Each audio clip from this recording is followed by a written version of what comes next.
That full quarter. You put pandemic on there. That's the other thing too. I don't know if I hadn't streamed or tried to stream to Cowboys or Jeremy and Page. I wasn't sure if they wanted streams to their pages. Bam. Yeah, Cowboy, he cool with it. He cool with it. Yeah, see the numbers back up. There we go. Yeah, that's what I was saying. Yeah. There we go. And your boy Dolph in the house, baby. Yes, sir. The man Look with at the that brand. play. Cook missed. That play with Cook. That play. Let the man take the ball out his hand, man. That was big. That was a big. Have you seen this whole game so far? You've seen the whole game? Yeah, you see the play where no, I'm talking about the Niners game where the defender hit Purdy's hand before the ball came forward. Yeah, and they say it was incomplete. That was a fumble. It was to me too. I thought it was a fumble, and it was 6 points that they took off the board because his hand didn't come forward. His hand was here. So if your hand is here, not here, that's a fumble. They didn't want to give them 12 points before we got out of the 14th minute. Y'all predicting hey, I ain't jinxing, man. Hey, I told Jeremy and I told Lawrence they got the kiss of death when Coach talked about he was riding with the Bills. I tried to tell him. They won't listen to you, boy. I tried to tell him. God damn it. Coach don't know who he want to ride with, man. Well, since his favorite team ain't in the Chiefs. As soon as Mahomes was down, he had to find a new team. And it wasn't Jordan Love, That's crazy. We about to really turn things up. All right, so let's talk about let's talk about some of the coaching news. Nine just reported that right now the Falcons are finalizing a deal with two-time coach of the year, former Cleveland head coach Kevin Stefanski, to be the head coach of the Atlanta Falcons. Hey, the man did win 2 coaches of the year while at the helm for Cleveland. So you can't take that away from him. But though, if you look at it, though, you say it was far in between.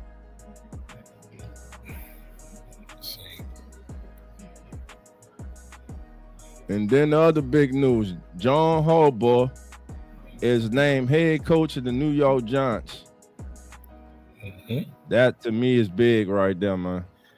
Yeah, I mean, like we talked about, it gives stability at the coaching position for the Giants, where they haven't had none since, like we said, since Coughlin, and that's been a very, very long time. I just hope that the upper brass for New York can let Harbaugh do what he needs to do best by hiring his staff, hiring the right people. Don't intercede because you want your guys there. Let him get his people. So we're going to see some coverage from the Ravens come over to the Giants. We know that for sure. That's going to happen. But they just need to let them do their thing. Right. So, but what I'm what I've heard is that kind of was in one of the things that he wanted. He wanted like control on the roster, coaches, and also he reports only to the owner. Yes. He reports straight to the owner. From I forgot who said it, but when he was interviewing, his number one stipulation was that he got to help hire the general manager. Yes. Because he didn't want a general manager there before he came. So when people were talking about, he might go to the Raiders, like the Raiders was like, no, because we're not firing Spytek. So that wasn't going to happen. So anywhere there was a general manager already in place, he was not going. Right. Now, homie, I don't know Isaiah did you. Bro, Isaac, who you talking to, bro? You might be talking to somebody in the chat.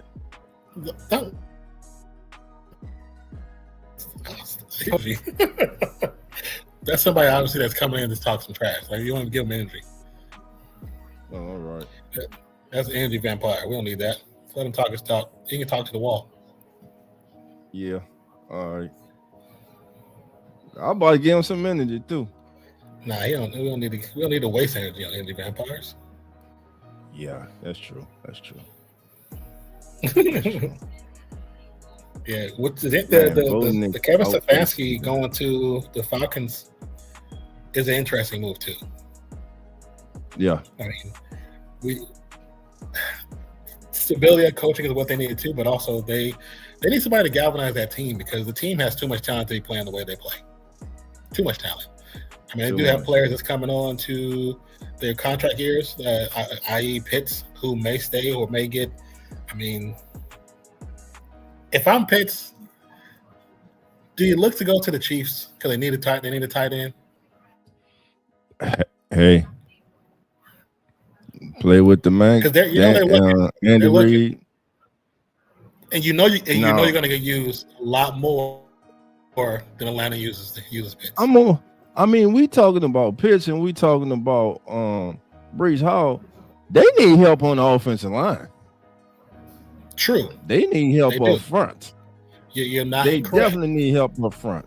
How you doing, Austin? What's up, Jonah and Chaos? Hello. You're not wrong. They do need help up front, but they also need those skill players because there's obviously now with the retirement of Travis Kelce, there's not a gaping hole because they do have a good backup at Noah, but there's still a hole at the tight end position where they need to fill it in. And then also the running back core they have now can all be thrown out the window. They don't need those guys anymore. Maybe the rookie, the young rookie, that they can keep him, but adding like a Breece Hall to that and maybe getting another back as far as a potential third down. I mean, not third down, but to make the room more full, just in case type back is cool. But they need to add some more skill players to that team. Yeah, they do. But you're not wrong as far as them needing O-line. They do need that as well. Yeah, they need it bad too, man. Yeah. They need that O-line help bad. And as we get ready, moments away from kickoff for the second half. Niners will receive the kick. 24-6 is not the end of the world. No. You're only down 18. You got the entire second half, but you got to get something here, man. And everybody keep your notifications on because I will be doing a special on John Harbaugh going to the Giants. We'll look at some possible free agent additions that the Giants can make, some familiar faces that may come over to the Big Apple now that John Harbaugh is the coach. John Harbaugh, and as it was reported that the owner of the Ravens said that John Harbaugh would not go to a team that didn't have a franchise quarterback. And he gets a young quarterback, exciting quarterback in Jackson Dart to work with. He's got a electric young receiver, Malik Neighbors. He's got two good running backs in Cam Scatterbo and Tyrone Tracy. So the cupboard isn't bare. You got some good young defensive players on the defense. So he is exactly what the Giants needed. And like you said, he'll be the most stability is what they needed, man. And they really haven't had that kind of leadership, in my opinion, since Tom Coughlin walked out the door. Yeah. So it's been a very long time. So that NFC East is going to get very interesting. Listen, the NFC East and the NFL is better when the Giants are good. Also, it just is. I don't know if it's true or not, but the rumor I heard about Steelers ex-coach Tomlin is that he wants to go somewhere warm, not cold. Yeah, I heard that he wants to go to a warm climate. Look for him to do what Sean did. I think he's going to sit out the year, do television because he's in high demand. Now he's going to do television. He's going to sit back, look at the landscape of all the coaching vacancies that come up next season, and then he's going to make the best choice for himself and his family. Matter of fact, I saw yesterday they had a shot of him at his daughter's gymnastic meet. So I mean, now he's doing daddy things, you know. You know, it's probably one of the things where, you know, just the other day he's running with a bunch of grown men, you know, talking about X's and O's, and he thought this is probably the first time in a very long time he's been able to go to his child's sporting event. You know what I'm saying? So I think you could be right where it's like this for him. Oh, this feels good right now. Right. I'm okay. Hey. I've coached for 19 seasons. I'm fine. And look, he might be just like Bill Cowell. Yeah. Get in the TV and just love it and just stay there. Also, Pittsburgh coach. Yeah. So I wouldn't be surprised. I wouldn't be mad at him for doing it. Because wherever his heart is at, that's the thing. That's the key. That's the key. Big 3rd down and 9 right now for the 49ers. First possession, the second half. Purdy drops back. Here comes the rush off the edge. He avoids it. Spins out, looks, throws downfield, and it's caught. It's caught by Jennings. Brock Purdy making magic in the pocket. Staying alive. Throws a dart down the field to Jennings. First down 49ers, and a must-have for the 49ers. Purdy is lucky to get away from the sack as they had the tight end trying to block. A DN really was just a release. Oh, that's a great catch by Jennings. Great catch by Jennings. Try this. 1st and 10 from the 48-yard line of the 49ers. One back in the backfield. Play action pass. Here comes the rush. Purdy running for his life. Running back. He has to throw it away. He's going to throw it out of the ball. And it's really good. I keep it right here. It reached the line of scrimmage. I thought it came up short of the line of scrimmage. It's going to be 2nd down and 10 for the 49ers. And Tungus is limping off the field, and that's the last thing they need. You already are. Oh my God. Did he just tear his Achilles? Oh my God. 9 contact. I think Jake Tungus just tore his Achilles. Because he just stopped running the middle of this route, went to the ground and grabbed the back of his ankle. Yeah, that's one. Going to be a handoff to Brown. No, that's not Robinson. You can take whatever. Oh, yeah, I think you're right, though. I'm looking at it right now after play. Yeah, I think that kid just tore his Achilles, bro. Yeah. No contact. Oh, my goodness. Yeah. James with the run for the 49ers. He grabbed his knee first and then grabbed his ankle. That didn't look good. No. I don't even know how he runs the field by himself. Man. Yeah, here. Let me get you the link, Jonas. Hold on 1 second. Big 3rd down and 3. It's going to be a handoff to Robinson up the middle. Goes absolutely nowhere. Do not like the call. I don't like the call. And the Niners are another team where they have an offensive coordinator, but he doesn't call the plays. Right. He doesn't call the plays, which I believe is it's Kubiak. Kubiak. It's another Kubiak. I think it's his brother. Clint is the offensive coordinator for the Seahawks. There's another Kubiak that calls plays too. Not here, but another. I know. Clint is on the other sideline right now. Yeah. Okay. Purdy back. He's gonna get sacked. There you go. Gotcha. Just dominant performance up front by this Seattle defense, man. And like you said, they haven't been doing anything crazy or special. They just run a regular 4. That's it. And it's been stopping them. But 4th and 2. The Athletic is reporting that it was indeed Kevin Stefanski. Oh, yeah. He was 45 and 56 in 6 seasons with the Browns, and he won Coach of the Year twice. How? It's a good question. That's a question I cannot answer. 45. Chad, help us answer that. That's successful for the Browns. 45 and 56. That's a winning season, man. With Cleveland, and he was 2-time NFL Coach of the Year. Also, I think the Packers are poorly extending Matt LaFleur. Yeah, I don't like that. Maybe 1 year, but it's supposed to be a multi-year extension. Yeah, I'm trying to see if they say they're extending LaFleur. Yeah, this says multi-year. So evidently they're fine with his game management in their last game of the season. They're fine with it. Hell, yeah. Just totally mock it up, mess it up, and we gonna reward you with an extension. Man, please. They all friends up there in Green Bay. They don't get rid of That's crazy, man. But listen, he's a good coach. He's still on the contract, man. No, we gonna play this out. You ain't even get us to the NFC Championship game yet, bro. Yeah. We haven't been to the NFC Championship game. Just like and Jordan Love's another one. I'm tired of hearing about all the promise, all the hope. No, he got to come up big in the playoffs, man. Not only does he have to come up big, the Packers need to know how to utilize that damn wide receiver room. You got too many good receivers that can play. Yeah. They're not all great, but they're good. And Good. you don't use them right. You just don't use them Good. right. Yeah. Got it. They'll probably get rid of Dobbs and then.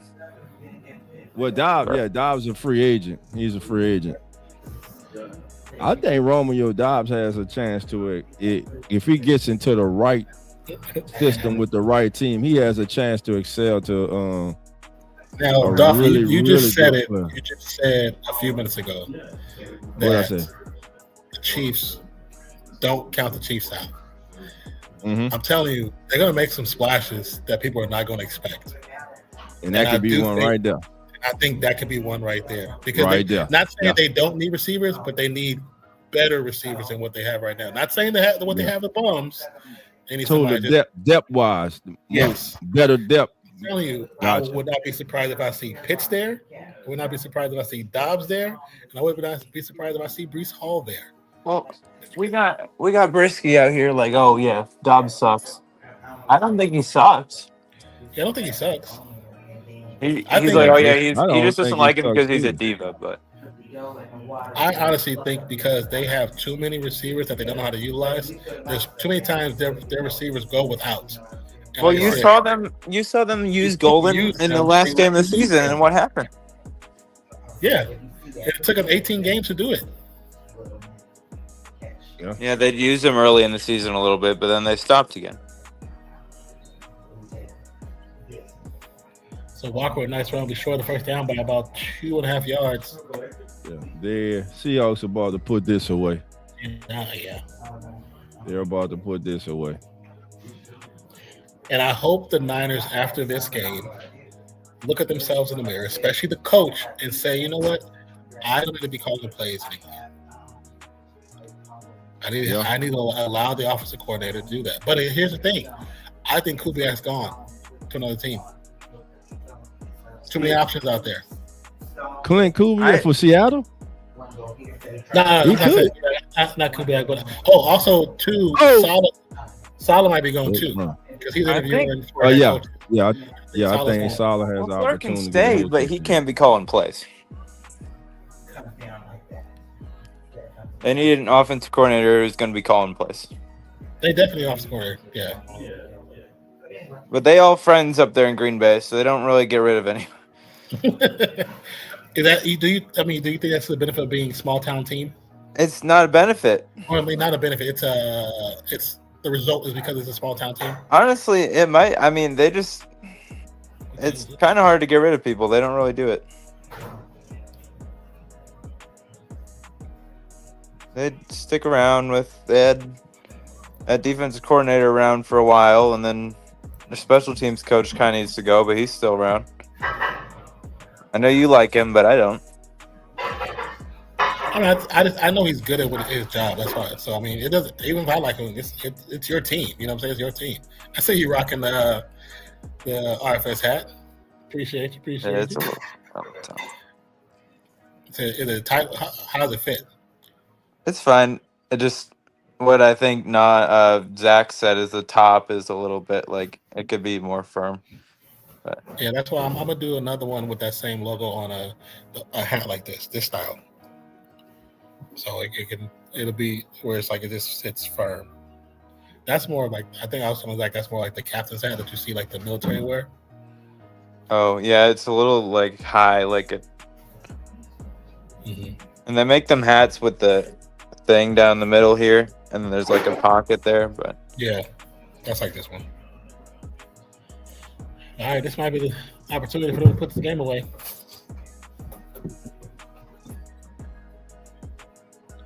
Darnold, pressure, sack. It's gonna be a loss of about 6. I mean, I go to work and I miss all these games, and then I go and watch Sunday and Monday night, and I get some 6 to 7 BS like halftime, like this crap right here, like. Yeah, see that look on his face I'm doing right there on the ground? That's because of obliques is on fire. Them obliques on fire right now. Maybe they should just not. I think if they score right now, you can afford to sit them the rest of the game. Yeah. Unless you Matt LaFleur. It's going to run to the outside, pick up maybe like 2 or 3. And Jackson Smith-Njigba gonna be stopped on 3rd and 13, 2 yards short to be 4th and 2 for the Seahawks. Wow, you way ahead. Yeah, he got the antenna feed. He got the true feed. I got the true feed, baby. All right, I'm gonna slow down. I'm gonna let y'all. I'm gonna slow down. Sound good? So you just saw the 13 and 3 play, okay?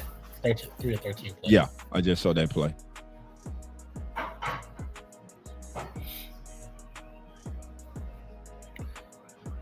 Pressure. Pressure's up. That was some hell of a pressure. Go for it. Yeah, why not? You know, I mean, not saying jump. He's definitely out. He said the game is so over. For the most part, the game is over. Yes. I mean, honestly thought the Niners would win. They still have a full quarter. Not saying if the Niners have to play different than what they're doing now to even be competitive to win that 4th quarter, but Seattle has to play status quo. They don't do anything special to beat them right now. They just play regular game. No, they're not. They're not. They're not doing anything special. You're correct. Now the winner of Rams and Bears has to go into Seattle. And had the Niners won, the championship is in Chicago. Yeah, if they win. But you know, the fact that either one of those teams has to come into Seattle, that 12th man makes a difference. Yeah. Oh, and you got players headbutting other players. That's when you know. That's when you know the signs of the game. And it just frustration, over is man. really over when they start. Yeah, frustration. Saying you start doing dumb stuff like that. Said Bo Nix wanted to go season-ending ankle surgery. Sean Payton announced it after Broncos playoff win versus Bills. Yes, but welcome in jump tube as well. So Houston or New England in Super Bowl. I still think it's going to be New England, but doesn't mean Houston. I don't know because I think they'll probably beat the Texans, but they've played such an easy rec schedule this whole season. Yeah, they beat the Chargers, but yeah, the Chargers end up being turn out to be not too much as we get towards the later part of the season. I mean, yes, they did have a easy time. It doesn't mean nothing if teams aren't beating them in this point in the season. If they're still winning, that stat of saying, they had an easy schedule still doesn't mean anything. If that's what teams believe, then beat them. Yeah. I'm hoping that the Niners lose, and then I'm hoping Houston wins. That probably won't happen, and then the Rams win. I mean, as a Raiders fan, do I want to see Patriots win? No, but at the same time, I said Drake May was going to be good, and I want him to win because I said he was going to be good before a lot of people did. I didn't think he would be that good. I need this to prove what I said. Before you hold up, there's a lot of things I say that I be BSing, and I said a long time ago. I think this kid got the potential to be really good. Everybody looks crazy. That's my state too. I don't think he. And I do understand that, but at the same time, you're saying that when he was still young in his position, he's still growing and becoming better and better. Now, if he say they don't do anything, they lose this playoffs and don't do anything else, then you're absolutely right. I honestly, to be fair, I didn't really watch that much of him. I watched more than I would like to admit. So honestly, like, that kind of more comes from my friend saying that I don't know. He kind of. I think he said he was more like a system quarterback or pocket passer or whatever. But there's nothing necessarily wrong about that. Being a pocket passer, that's just traditional football. They're kind of phasing out now, but You can't do a lot anymore if you can't run. Well, if you have a line that can protect, you can. If you have a line that can protect longer than 4 seconds, you can. But I mean, yes, you're right that the quarterback position is going to a more. Says Christian McCaffrey possibly won't return either with shoulder injury, which we saw earlier. But if you still have a pocket protect type quarterback, even though like the game is starting to evolve at the quarterback position, it doesn't mean a pocket based quarterback can't still be successful. Because most quarterbacks will give you, 10 to 15 yards in a game. There are some that will give you your 70 and 80, like your Lamar Jackson's and Josh Allen's. But you don't necessarily need that for them because in those situations, what they take away from the other skill players, those players don't get the opportunity either. Brock Purdy just threw intercept. This game's over. I also just nowhere to go. Have somebody last semester he wouldn't shut up about his stupid Patriots, so I don't really want to see them. and that's a valid reason not to like them. That's a valid reason. Angel Mo, hey, if you want to piece him down, there's nothing wrong with that. Do what you gotta do. Whatever makes you feel comfortable.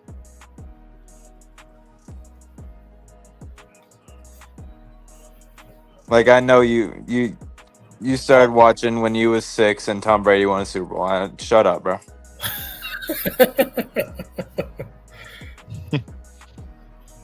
Man, it's getting personal up in here. Yeah, that was just a poorly thrown ball. Well, he was holding it all day. He had nowhere to go. Technically, no, it wasn't really poorly thrown. The tight end just allowed that defender. He got to fight for the ball, man. Yeah, that's I blame that on the tight end more. Even though the stat negatively affects Purdy, that's one thing they should change. They should change the NFL is when the interception is thrown, if the receiver had the ball or they're the reason the interception that negative stat should go to them, not the quarterback. Or drops. Makes more sense. Yeah, drops too. Yeah. Drop. It shouldn't affect the quarterback's overall numbers. Why are you using? Watch your fingers. Cutting that bag with that big ass knife. But let's just over here with a samurai. I would like to see. I just wanted a little pet. I wasn't gonna pet it all. That little part of the star. What do you say, Jonah? It wouldn't happen, but I kind of think it would be nice to just see the Texans win it. The Texans. I mean, yeah, but I don't know. I don't have a lot of faith in that team. No, I don't think they will, but I would like to see Seahawks and Rams, and then hopefully Texans and Broncos. Oh, man. As long as they got Jarrett Stidham. That AFC game is going to probably be ugly as hell, man. It's going to be ugly. Well, then the Texans need to win. They need to. Yeah, but I wouldn't mind seeing CJ Stroud up there. I might see this Stroud. I think from how we talked about how his first season looked good, had that second sophomore year slump, and that slump turned into another year. It just never changed. Now finally he's at a position where he looks what we all assumed him to be and getting better. But I mean, we'll see. We'll see. Yeah. Said, does Bill's coach get fired? That is a great question. It is not out of the realm of possibility. And I asked this a couple weeks ago. That was kind of on Josh Allen. Yes, it was. He had 3 turnovers by himself. And they didn't deserve to win, and they almost won. So they were supposed to lose last week. I know people don't think so, but they should have lost last week. I'm gonna say it again. Win, man. Win. Yeah. I mean, 2 years ago, everything lined up for him. had the Chiefs at home. One of the worst teams the Chiefs had entering the playoffs. They came up short. Last year, they came up short. This year, no Chiefs, not even in the playoffs. Ravens, not even the playoffs. Joe Burrow, not even the playoffs. And what happens? They come up short again. Maybe they have gone as far as McDermott can take them. Sometimes that's the situation. And maybe there needs to be a new verse in that locker room. Yeah. That doesn't mean he's a bad coach. Sometimes. No. Oh my God. Don't say nothing. Y'all gonna enjoy. Y'all go see this play. Okay, let's see. Darnold 10 for 15 for 94 yards with 1 TD. That's crazy. You're in the third quarter. He only got 94 yards passing. Not doing anything special. He don't have to. Yeah. All right, let's see. From the 42-yard line. Right. The shotgun. Or a high snap or something. Oh. Pass to a wide open receiver. Oh. What happened? How are you not covering the running back? Turf Monster got him. If he doesn't stumble, it's touchdown. Yeah, it's touchdown. Turf Monster didn't get him. That was a little high. No, I don't think the Turf Monster got him. That was just a high thrown ball. Where's the linebacker? Linebackers, you have generally 3 linebackers. One always guards the running back. One guards the always looks at the spine of the quarterback. Where's the defense at? This is a quick game, actually. Man, look, they might be losing, but this Winter kid number 53, he playing a hell of a game for the 49ers. He's been all over the field tonight. Number 53, you said? Yeah. Yeah. The first name is not coming to me. He has been all over the field. It's like D Winters or something like that. Let me see if it says on that. It should say when I refresh this.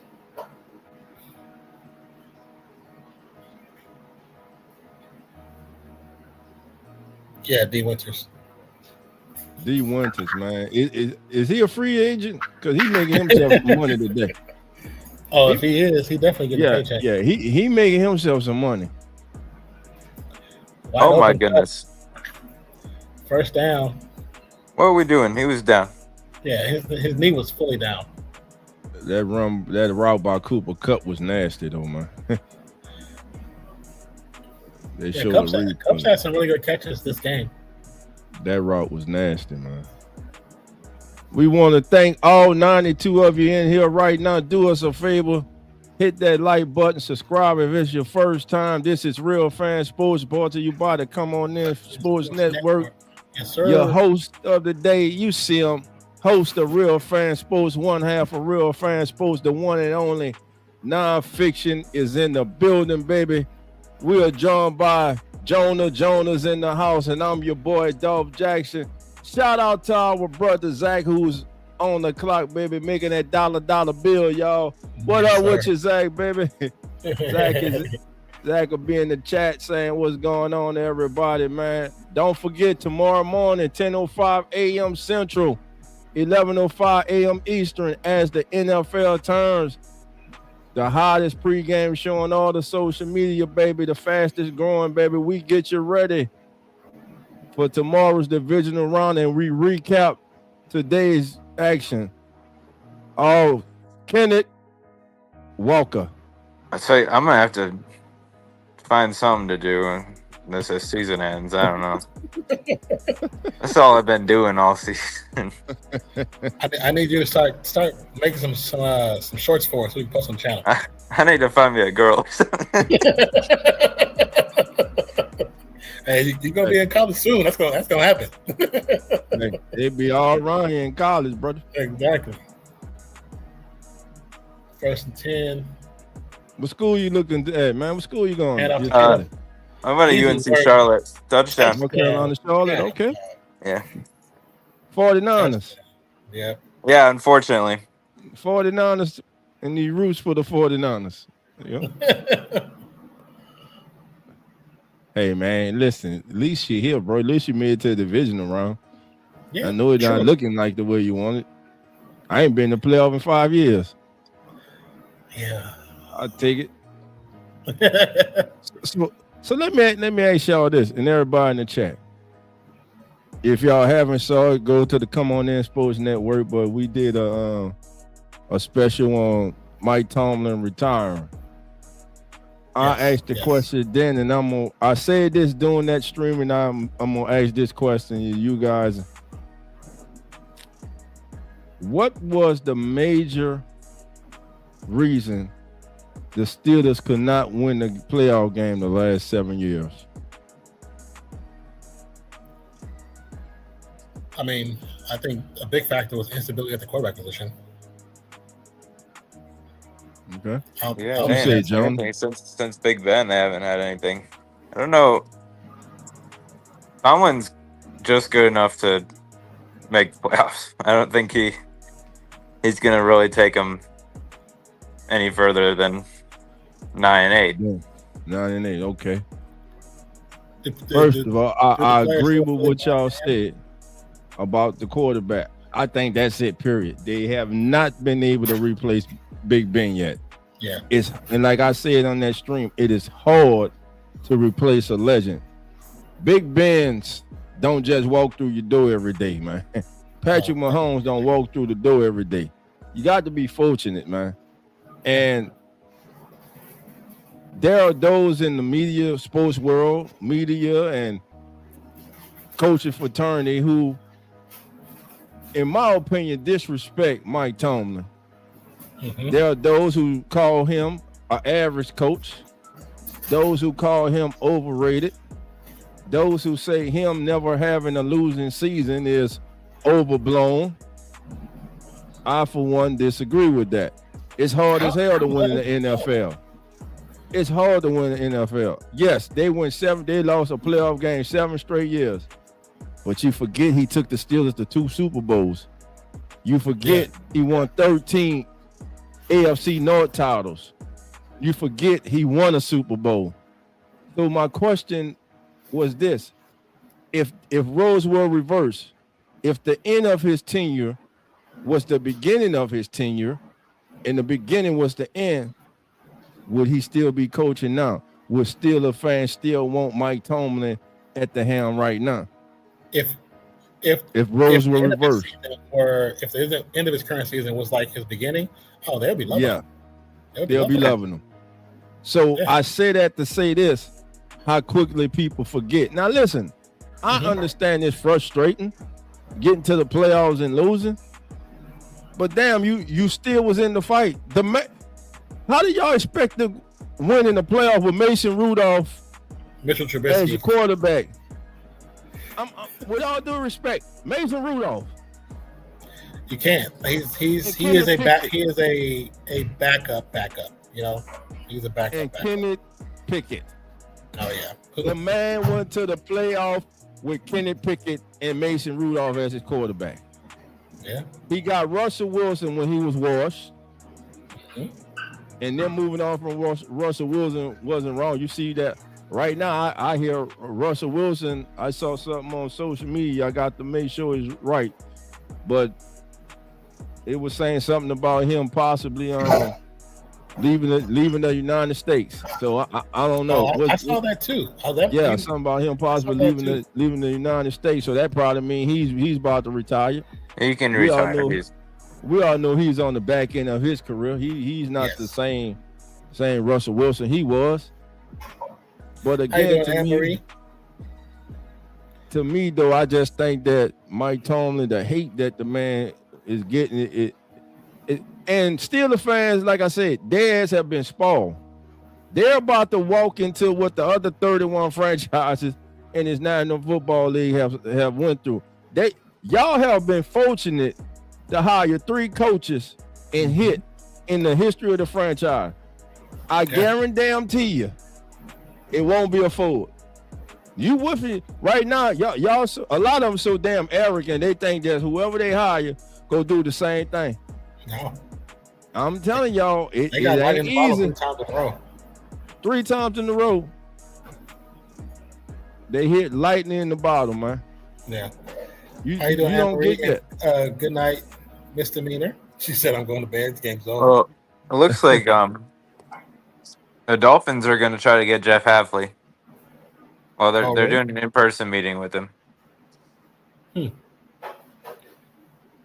I know. Interesting. See, McDaniels is interviewing with the Raiders on Monday. How would you feel about that? Offensively, I wouldn't mind it. I mean, but also, are they going from as head coach or coordinator? I think he wants to be. Y'all don't have a head coach.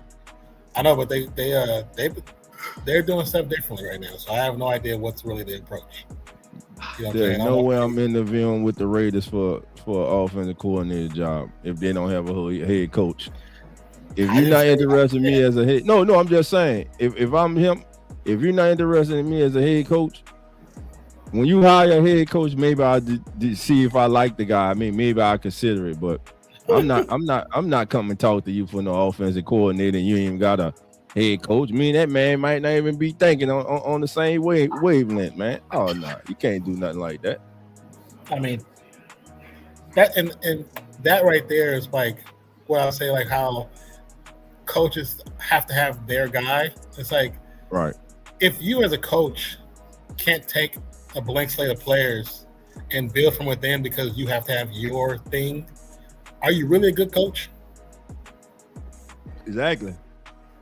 Or you good with the same, you know how to play with the same set of hands every time, but you can't start from a blank slate.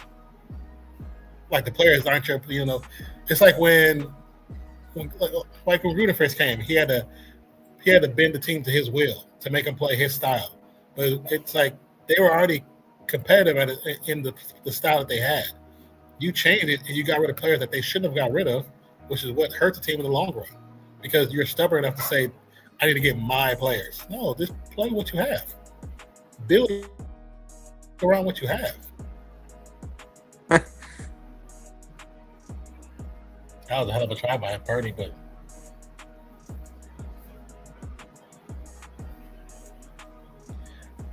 no Dougie in for Brock Purdy this game, I see. But I do agree with you what you said about Mike Tomlin and Pittsburgh fans, how they have been spoiled. That's thinking it's going to happen again. Yeah, it's no shot in hell that happens again.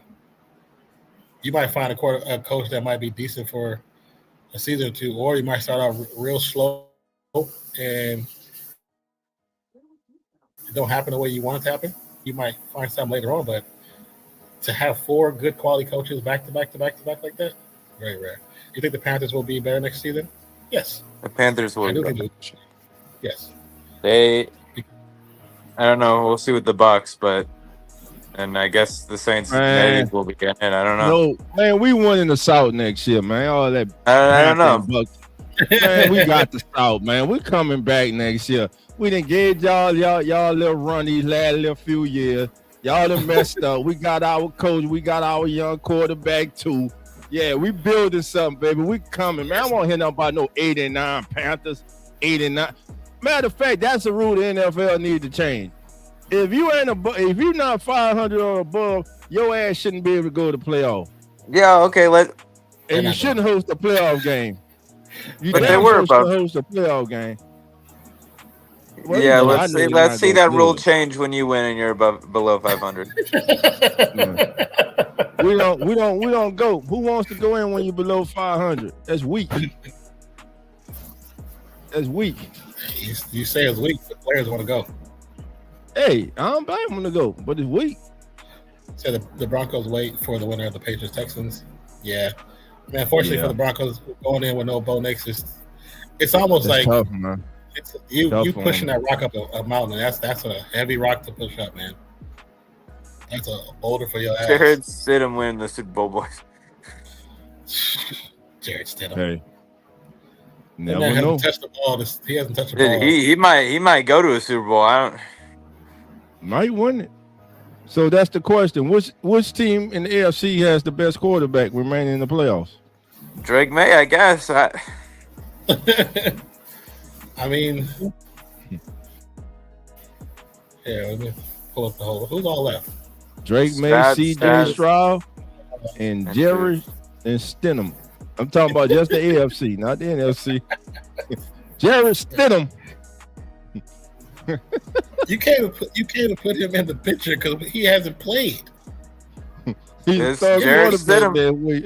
He's Yeah. starting. Yeah, he's a starting quarterback, but if you look at his stats, Yeah, it's zeros Sean- across the board. Sean might play and coach. Sean might strap Hey, up. where's Jameis Winston at? Sean might Man. play and coach, man.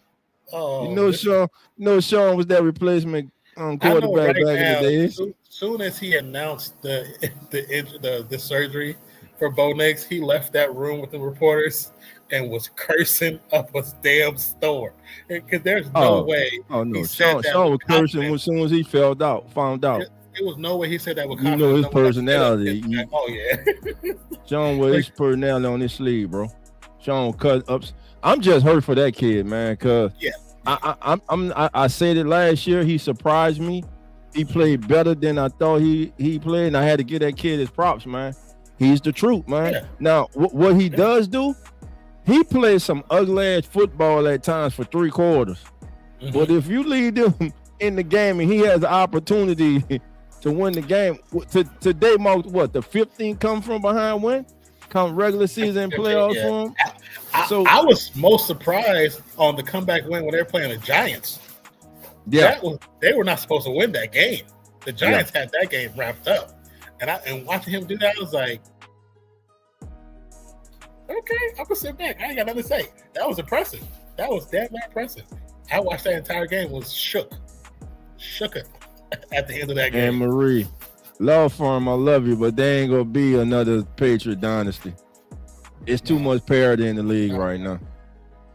Right now, we don't know who gonna win this thing. We don't know who gonna be in the Super Bowl. And I like it like that.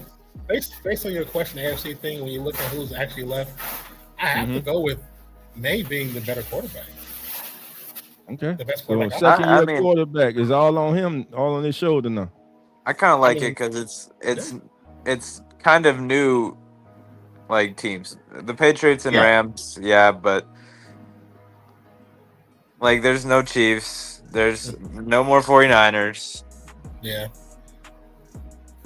There's Hey, Rams. They're the the most Bears. recent, I guess, but I mean, they're the team with the most I know, experience. and I know you're right. You never know, but I just think with all the parity in the NFL, which I love, I mean, it feels good really to sit down and watch the. And matter of fact, let me just say this: these first 2 weeks of the playoff have been excellent.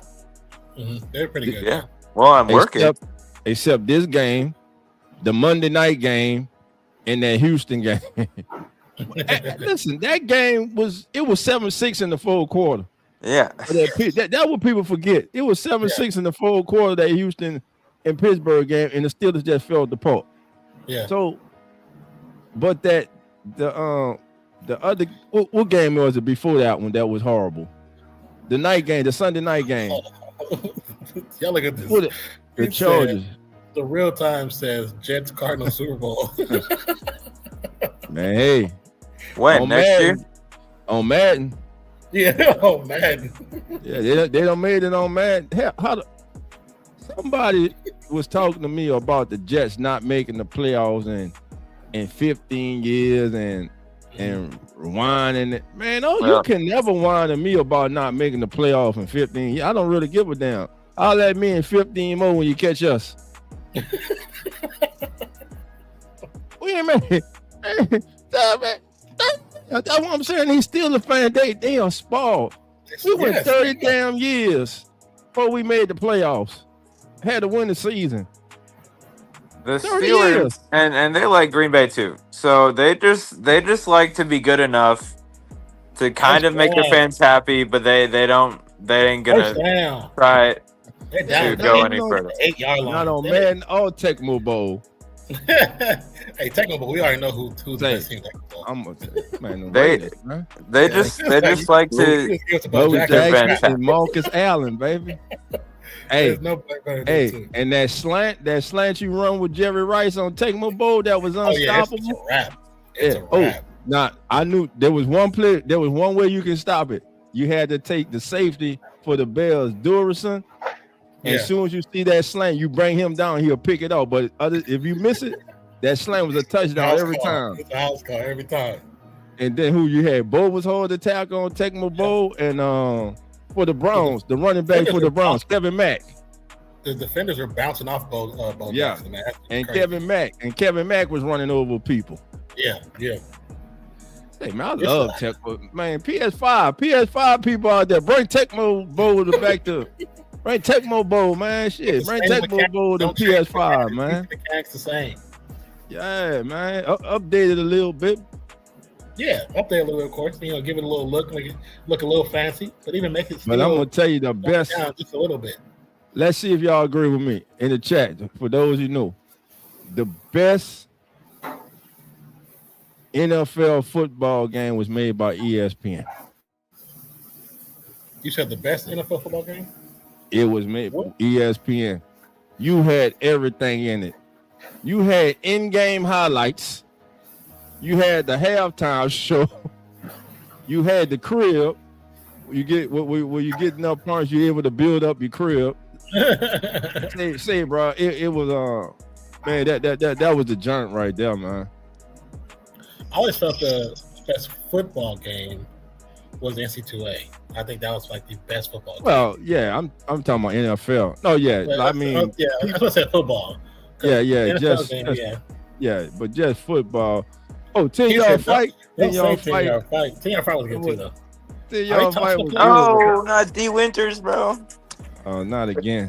There's more D Winters. Well, I want to thank the 49ers for coming. Yeah, because they best defender just got taken off the field. Because and what y'all about to witness, I'm sorry, Jonah. 34-6. I'm sorry. What? I don't like the Niners. Annie Marie says it was the full NFL package. It was. Okay. That's another score. Dreamcast, man. NFL Ain't 2K live up Dreamcast to was the it. best football. You know, this makes me happy. I don't like the Niners. I was saying, unfortunately, going to UNC Charlotte, they're the 49ers. Oh, Gotcha. He's a Green Bay. He's a Packer. He's a cheesehead. That's why he's called cheesehead. So, John, let me ask, were you upset about what they did at the end of the game? With the handshake? No. Well, we know the coaches that's real. They don't like each other. Yeah, I love that. That's just real right there. Yeah, I'll be right back, you guys. I'm talking about with the cheese shredder, them shredding up cheese on the set. Were you upset by that? Actually, I want to see what he says about that. I'm curious too. Were you upset by that? I mean, yeah, it is. Oh my God! It is what it is. It is what it is. It's a rivalry, man. If y'all would have beat them, y'all would have been doing. No. I don't. Man, I love it. No, I don't. Because it's a rivalry game. No, I don't really care that much. Technically, it's still cheese. You're just making it in a different form. I get that you're shredding the yada yada whatever, but you. Yeah, because they're saying they shredded y'all ass. That's what they say. So, Jonah, since you're a Packer fan, I got you here. I got to ask you a question. When you were watching the clock management by LaFleur, what the hell were you thinking, man? What was going through your mind watching that? Oh, I was just pissed off that it was third down every time, and they were letting them do it. But you know, that's what happens every time. They don't know how to play third down. Mm-hmm. They can't do it. It'll be 3rd and 15. I'm like, oh, they're gonna get it. Sure enough, they got it. Just. So what would be 2 additions you would like to see the Packers make this offseason? Give me one on offense and give me one on defense. 2 areas you think that they can in free agency. We're not even gonna see the draft in free agency. Oh well, I mean, they need a DB, a real DB, and right. Maybe this might be more draft wise, but offensive line. Free agency. Yeah, I guess probably just DB and offensive line. DB and offensive line. Okay. They Draft wise, what would you like? You think y'all need to go in the draft? I could see maybe another running back. But yeah, I mean, like, we didn't got a first-round pick, so they're probably go with DB, offensive line. Maybe a later wide receiver. Another wide receiver? I don't know. They're gonna get rid of Dobbs probably. Well, he's a free agent, so yeah. So what's the temperature that you're hearing with that? With him being a free agent, is there any talk of them wanting him back, or are they going to let him go out from what you're hearing to test the market and let the market set the price for him, and then they decide if they want to match it or not, if they feel he's worth that? I don't know what they're thinking. I mean, you got Golden, so I'm fine with getting rid of him. I mean, we saw when they actually used him. He doesn't drop the ball. There's only one time that they targeted him and it went right to the defender, so it wasn't even on him. As in the second Bears game. He's gonna catch the football. And I mean they just don't use him. And in the past they've kind of done that. I think kind of the same with Devontae Adams. They didn't really use him the first year. So Dobbs leaving, you think that means that should mean that they increase road for Golden next season? It should be, yeah. Okay. All right. Cool Reed said in the Dreamcast 2K the best. Okay. Dreamcast 2K. Dream getting a lot of votes for Dreamcast. I got you. And Maria, a lot of teams need to rebuild, starting with the Saints and they both rebuilding. I don't really like the LaFleur move, but those Giants, man. John Harbaugh going to the Giants. Giants gonna be a problem. NFC East got a lot more interesting today. I'm not worried about. I don't like the Falcons gonna be the Falcons. Hey man, don't always win the off season. Don't be hating on the Falcons now. What, man? I can't stand the Falcons, man. I'm a Saints fan. It's a rivalry. I don't like the Falcons. That ain't a real rivalry. Well, you crazy? That's a rivalry, homie. What you mean that's a real rivalry?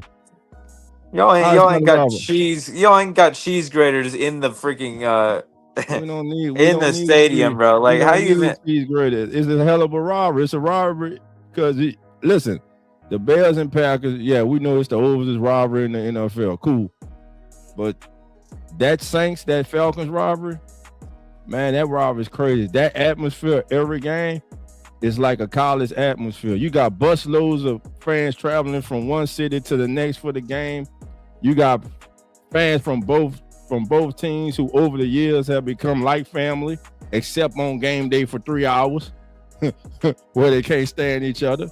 But it's all with love. But it's a great rivalry. It was tied 55-55 going into this year. Falcons won both times, so now they up 57-55 all time in the series.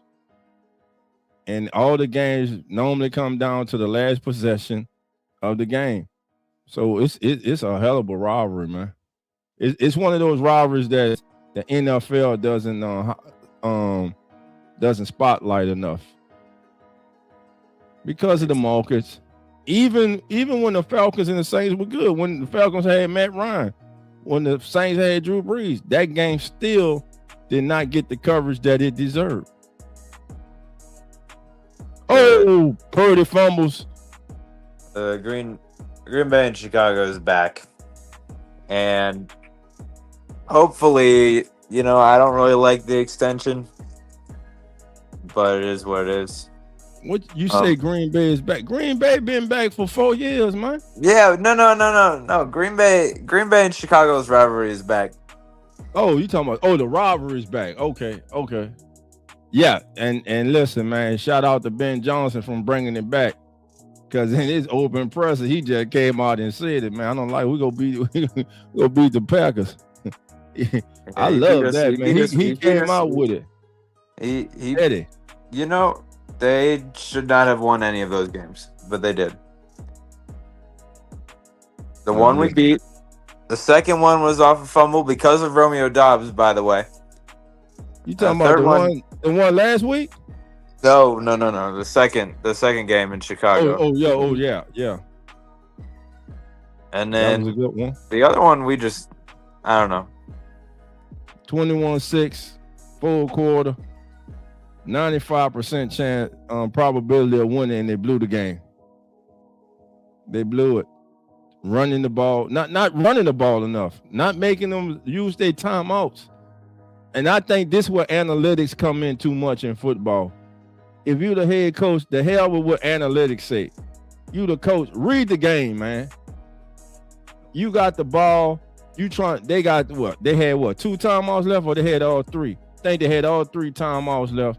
You may have made them use 1 timeout, and you're throwing the ball. I'm not throwing the ball, man. I'm making you use your timeouts. Just think how different that game would have been if the Bears didn't have a timeout. Just saying. It would just pull use of the clock by LaFleur. I just think he told, and even the announcers were saying, "What the hell are the Packers doing?" No one understood what they were doing.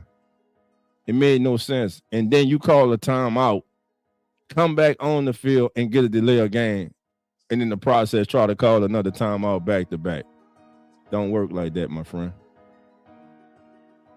The Eagles fan can be. Yeah, and look, the Eagles fans, look, they gonna be the. Listen, we talking about Philly, man. You know, passionate fans.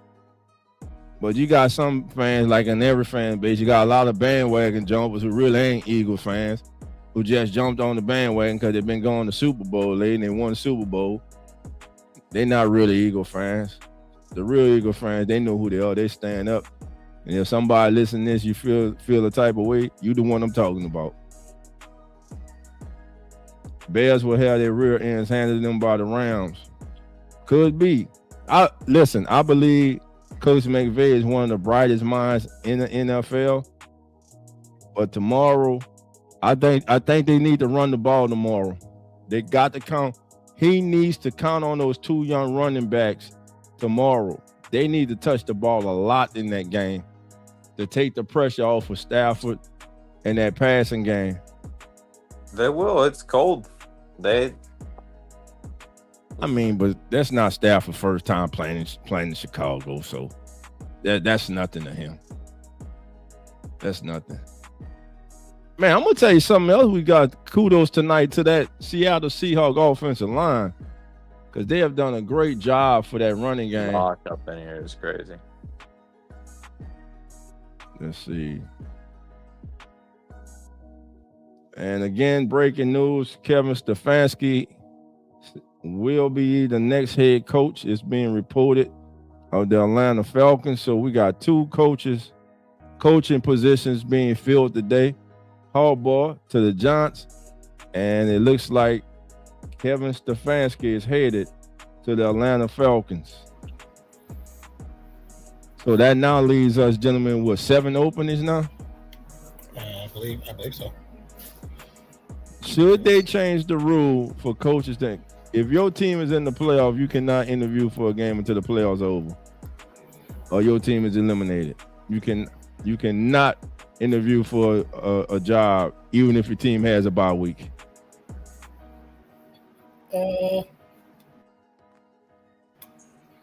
There's been a big debate. So you think it's fine for your offensive coordinator to fly who need a coach? Who need to fly to Vegas from fly to Vegas from New York to go interview for a head coaching job while y'all preparing for a divisional round playoff game when he supposed to be getting y'all ready for? What's his job? His position is a job. It's just because it's a sport doesn't change the fact that it's just a job. So yes, I think because if I'm working like you do you drive. Now, Right. if you want to try another job, and say it's close to Oklahoma, and you take a day off to go do it, why should you be stopped from doing that? Okay. Yeah, I mean, if it's one of my coaches and they leave, it sucks. But at the same time, they should be allowed to do that. John too, you funny. Pete Carroll to Miami. Pete Carroll dead old. Man. Yeah, I don't think nobody else again. I think the chance the Raiders game was the last chance he had. Yeah, I called it in mid-season. I just saw they weren't responding to Pete. I called it before he started, before he walked in the Yeah, building. you did. You were like, man, I don't like it. It's like I don't understood like what they were trying to reach for, but the way it ended in Seattle was the sign that it was no more. Right. He didn't want to quit in Seattle. They had to force him to another position. Like if that's the case, it's done, buddy. You had a great tenure. Jump to. I'm with you. The Bears have 2 good running backs. The Rams got 2 good running backs. Especially in the weather is bad for Chicago. We're gonna hate watch tomorrow night. He's a hate watch. I know you, especially. Man, but how good does it feel, man, to have the Bears good again, though? I actually am happy that they're good again. You know, I'm glad to see certain teams that haven't been relevant in a long time are starting to be relevant again. It's cool. I like it. I think also too because we grew up in an era where the Bears, they weren't the best team, but they're always relevant. You know what I'm saying? Yeah, Giants were relevant. Yeah. You know, those teams were relevant. It just feels good to see them being relevant again. I don't know. A lot of people, a lot of y'all seem to think that it's a given the Patriots go beat the Texans tomorrow. Oh, I don't. I'm telling y'all now. That defense is the truth. And everybody talk about Stingley. I do agree that they're good. They don't talk about on the other side. Lassiter. That entire second, they got 2 lockdown corners. And I'm telling you now, that front, those 2 rushers and that run defense, that defense is the truth. It all comes down to that quarterback play. I agree with you. I don't think it's a foregone conclusion that the Patriots are going to win automatically. No, I don't think that. Defense gonna have to keep him in. No Nico Collins, as he did not clear concussion protocol. But here's where those two young receivers come in. Dalton Schultz, you got to run the ball more. Ooh, Mac. Oh, wait, what happened? Wait, Mac Jones. Mac Jones. Who? Mac Jones. Who? Mac Jones. In the mop-up duty. I kind of hope that. Is it actual mop-up or did something happen to Purdy? They took him out. They just took him out. Okay. Yeah, it's 41-6, bro. They just took him out. I kind of hope that. That's a good question right there. Does he go to another team? I think he's home. I think he's gonna stay with this team here. It might be the best move for him. Yeah, stay the backup Purdy. Yeah. And in that system with that coach. Because that system works well for him too. Exactly. Yeah. So if he don't go there, where else does he go? They depend on CJ Stroud gonna have to use his legs tomorrow night. He gonna have to make some plays with his legs. Dalton Schultz gonna have to have a big game. They're gonna have to run the ball. Yeah. And they got to get those two of those young receivers got to step up big for them. But that defense is good enough to keep them in the game. And then on the other end now, Christian Gonzalez looks like he's going to be cleared to play. And now you already know that's one of my favorite players in the league. Yeah. With Christian Gonzalez. If I'm starting a team and I need a young cornerback, give me Christian Gonzalez. Y'all can have whoever y'all want. And I'm walking them up man-to-man press coverage against any receiver in the NFL. And I mean any receiver. That's how damn good he is. That kid can play. I just hope that handshake stuff, whatever, I hope LaFleur's like, all right. They gotta light a fire under him. He's gotta I mean, yeah, some think that's okay. Some people don't. I didn't really see. It's rivalry. That's cool, but that's just It's both of them, man. Nah, that's ain't just kind of Ben Jones. disrespectful, It's though. LaFleur too. Ain't no disrespect. He don't like Ben Johnson either. They both are like, man, whatever. He never said nothing to him, though. He never said anything about Ben Johnson. Man, stop making excuses, man. Pull up one. Stop making excuses. He ain't out there, and he ain't out there in the locker room saying, "Hey, fuck the Bears." He ain't out there in the locker room. Hey, y'all been trashing on the Bears for years, and talking to y'all fan base been saying "F the Bears" and all that. And now it's reverse, and y'all can't stand it. We can say, but you ain't got your head coach out there saying, dude, basically being a fan, bro. Like. He a coach that's leading his team that came in and say that team that been beating our ass for all these years, these last couple of years. Our rivalry, we about to make this a rivalry again. We kicking their ass. And damn it, they done kicked y'all ass. They didn't kick their ass at all. They kicked y'all ass. Y'all was up 21-6. They kicked our ass. They kicked our ass in 12 minutes. Yep, they kicked y'all exactly. They kicked your ass. I don't care if it was 2 minutes. They kicked your ass. They didn't do nothing the rest of the season. They didn't do anything special. All joking aside, John, how do you feel truly about Jordan Love as the quarterback for the Packers? Does he have to at least get you guys to the Super Bowl, being that he's the quarterback following in the shoes of I think two of the greatest ever to do it? They gave him an extension too early for way too long and too much money. Okay. So, and now they're showing this crap right here. Marshawn Lynch. Certain. I understand. Christian Gonzalez, bro. You can put anybody you want up there. Certain the beast. I know. Christian Gonzalez.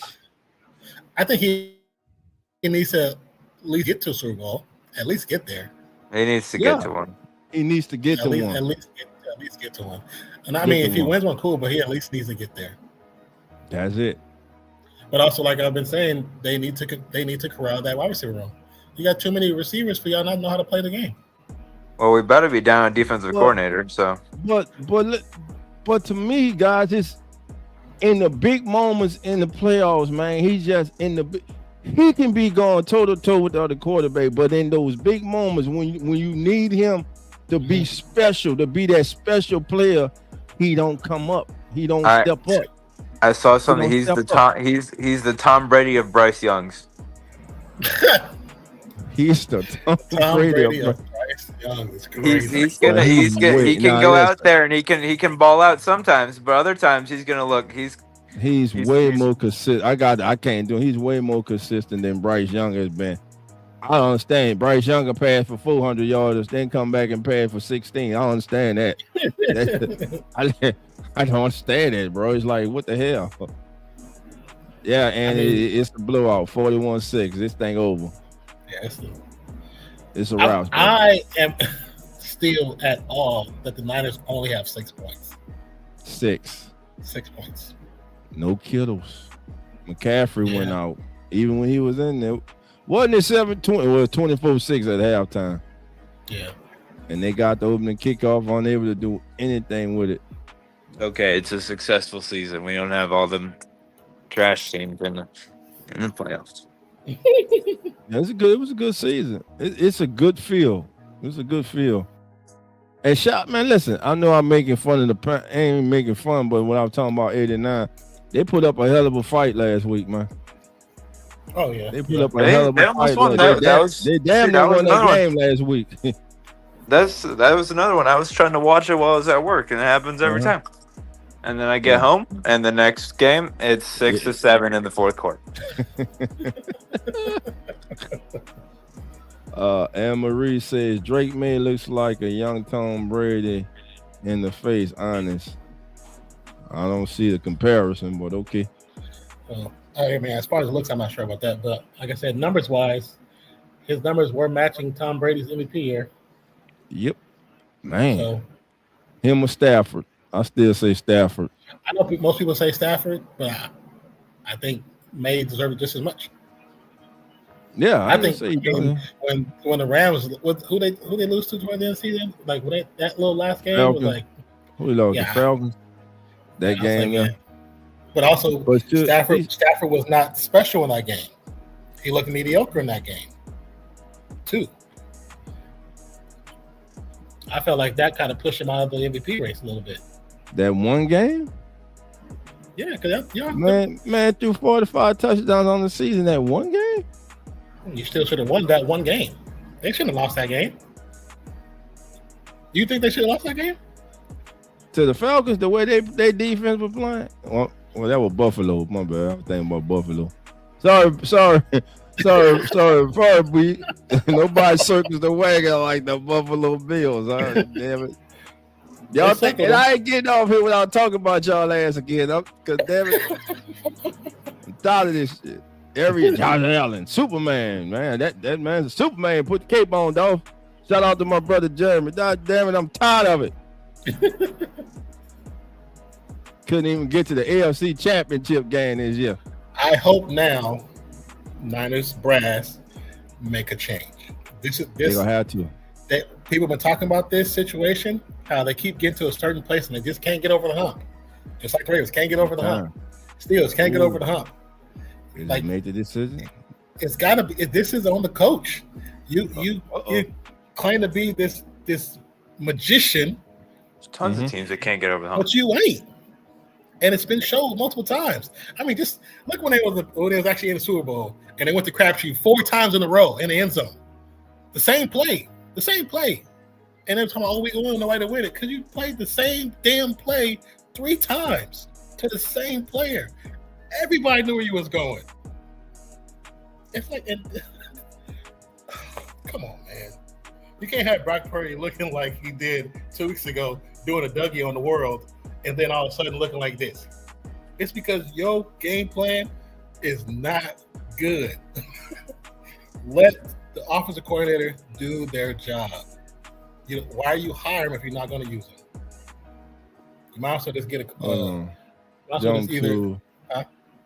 I'm reading what John Steve said. I don't know about all that crying you never saw Elwood cry. You know, those Super Bowls. He crying because it means something to him. And I saw him pressing in this game too. Now, I thought at a certain point in that game, you can see Josh Allen was pressing. Oh, I thought at a certain point in that game, you can see he was pressing like, man, we got to get this done. I got to get this win. To me, I feel he felt like, if not this year, win. Yeah. Win. And that could also be listening to all the voices on Twitter. Yeah. Saying, hey, Josh Allen, that his cape. But today that cape was tough, buddy. It was not. And listen, and it goes on the GM and the head coach with their defense. That defense, they got to get better on defense. Haven't been good in a long time. That defense has been. Listen, he carried them that far. I'm not saying Josh Allen is not one of the best players in the National Football quarterback. That's not what I'm saying. What I'm saying is this: he continues to come up short in the biggest moments, the biggest games, and that's in the playoffs. Well, just like we get on Lamar Jackson, we got to do the same thing to Josh Allen. But that's what I said. Him going up there crying, that shows me I got a quarterback who cares. Yes. Yeah. That means a lot. That's what I said. It's one thing I feel like Lamar, Hurts, and Allen have in common. They all try to take the game over, and when they mess up, nobody really puts a finger on them. Right. Because they all do the same thing. Oh yeah, Hurts can do the little tush push. Yeah, but also then you got these running backs and players that don't get the ball who should be scoring. It shouldn't be you every damn time. Right. Josh Allen, it shouldn't be you running the ball all the time. You got Cook. You have quality players that you're just not using. Lamar Jackson, how many times are you going to run the ball when you got Derrick Henry back there? How are you going to let Derrick Henry get less than 13 carries? He should be averaging 20 carries a game. You see the statistics. He gets over 20 carries. He averages 120 yards. What are we doing? Statistically, they just numbers that are just random numbers. They tell you what the future can be in that for certain players. You give him the ball this amount of times, he will score. It don't make no sense. Don't make no sense. Listen, but again, as far as him crying, man, that shows a player. Yeah, I don't mean I did, like that. And I didn't know what did he cry in the other games that they lost in the playoffs? Did he cry in that AFC Championship against the Chiefs? He didn't cry. We did. No, I don't think he did. Nah, he didn't come in the podium and cry. He cried at the podium tonight. Tonight, to me, he realized tonight this might have been my best opportunity to get to the Super Bowl, and we let it slip away.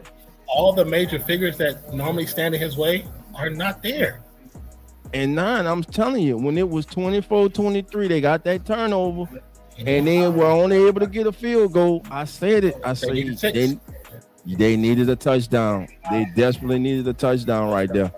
Well, because if they would got the touchdown, they go for 2, make it a 2-score drive, and in that situation, it's most likely the Denver doesn't score twice in a row. Right. So they needed 6. They didn't need 3. I agree with you 100%. Anne says, excellent conversation. Have a good night. Have a good night, Annie. Thank you, Anne. Appreciate you. Same to you. Have the same thing as well. We see you tomorrow. Yeah, we'll be back here for we'll be doing the latter game. Unless I don't know if Dolphin is doing an early game. You doing an early game? I'm thinking about it. Depends on how I feel when I wake up. I gotta get up early and set up the pregame show. So yeah. Why don't you set up tonight? So you gotta do that. I got to record that hardball special I'm doing tonight. So I'm gonna have to do that when we end the stream. Make me some coffee, get that caffeine in me, so I can stay up. Jump to 30-point shoot, win the game. Now if the other team score 33. Yeah, now the other teams score 33. My YouTube stuff. I ain't hear you. You did what? I said I should be able to send you a little bit something for what you posted about this morning in the group chat. Yeah. I got you. Yeah. I got you. Detail I get some from the YouTube stuff. I got you. Yeah, 30. I'm telling you though, Joe, too, for real, man. Think about it. They scored 30. Yeah, but they gave up 33. So, but again, he missed some throws in that game. Just go back and look at it. Josh Allen, that he missed Cooks for a touchdown. He is Cook, and even on that one where the defender took that ball away from Cooks, if he leaves Cooks, that's a touchdown. Yeah. That Cooks had to slow down for that ball. That was on Josh Allen. But here's the other question: is why is only Cooks being thrown the deep ball? Because he exactly. It wasn't Coleman. I didn't see nobody else getting that deep ball like that. It was Shakir. It was Brandon Cooks. Why do we have these receivers who are these small, fast receivers, and we're not using them? Well, Brandon Cooks is a small, fast receiver. He was using them. Yeah, but they know where you're going when it Cooks out there. Cooks is the only one getting the ball besides Josh Allen. Yeah. So why are you not using the other hands out there, the skill players? I don't get that part. I don't get that. And then they got away from the running game when they were over 100 yards in the first half running the ball. Yeah. You got to stick to the running game. Yeah. Seahawks waiting on the Rams and Bears, baby. Who's coming to Seattle? All right, now think about this. We are 1 week away from Sam Darnold being a Super Bowl quarterback. Which is crazy how as much as we years ago, who thought we'll be sitting here right now talking about Sam Darnold? But that goes to show you when a kid gets in the right situation with the right coaches, and he much, matures. but also and he is the confidence matures. instilled into him. Yes, That's important. Confidence being instilled. You got a new Yes. coach, McDonald's, seeing what the potential of Sam Darnold was, especially coming out of college. Everybody knew he was supposed to be a good player. Everybody Right. assumed he was going to be a good player, but he went to the Jets, so and that's the problem. just That's the problem. You know, when you go to teams that are perpetually in the bottom 10, bottom 5, it's a possibility that a good player going there is not going to do well because that team has already been in that position. So like I said, I still feel there's certain teams that the ownership don't care about the team, and I think Jets is one of those teams. I don't think they care. The Jets. When last time Jets been actually relevant? Like actually relevant? when they got to the AFC Championship game with Sanchez. And how many times did that happen? We talking about 15 years ago. And before that, when was it? Let me Joe see. Namath? They did with Chad Pennington. Another QB that I'm just saying, like, okay, Chad, I'll give you that one. That's a cute one. Like that's a one-off. But Yeah, Chad really Pennington. before then, where was the Then Testaverde came, you know. test rate? We knew that man wasn't gonna do nothing. His best years was in college, maybe high school. Hey man, Vinny was a beast with the Canes, baby. Vinny was nice with Cleveland. I mean, yeah. He was good with the Browns. This person, Red Feather Workshop. Shanahan, he said had no answer for cover 2 shell. They have seen teams run it all season and had no solution to force anything but a check down. Well, isn't that the one thing I seen somebody on like one of these pre-games last season say something about there's a certain coverage he can't outthink it. Is it the same coverage? Because there's some that I've seen somebody talk about that, like he just bad against a specific type of coverage. I mean, that's interesting though. Hey? But at the same time tonight, okay, we got to put it on the players. That offensive line was horrible tonight, and the receivers were not getting open. You saw when Brock Purdy did have time, he was back there patting the ball, running around, trying to wait till somebody to come open. They miss playmakers, man. They need playmakers. Niners need playmakers. They got to get playmakers on the outside, and they need a young tight end because Killer's coming off the Achilles next season, and looks like his Tunga looks like that kid until he's Achilles too. I'm interested to see what they say about that. I go to see if they have anything on the injury report.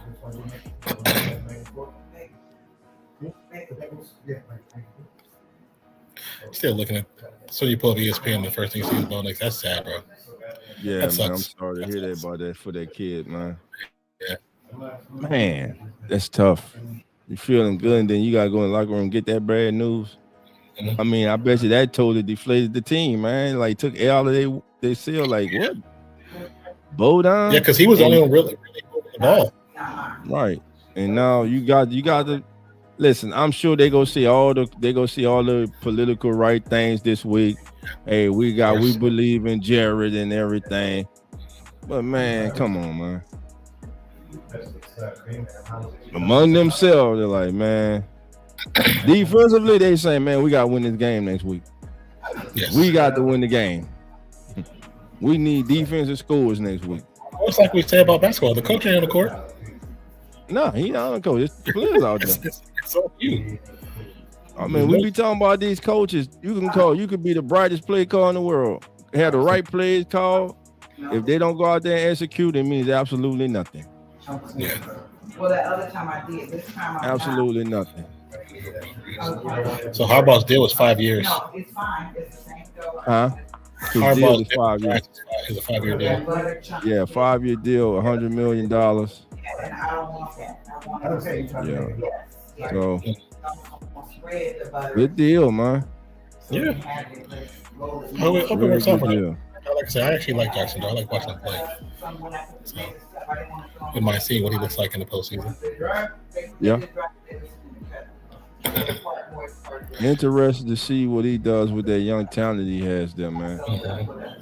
I mean, and again, I think they got two good running backs. You get Bo Scatterbo back. You got Tyrone Tracy Jr. I think that's a good 1-2 punch.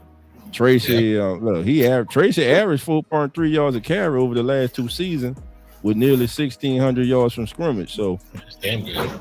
That's good, man. So they have pieces. I'm saying the Giants have pieces, man. Yes. They have their problem is in the trenches.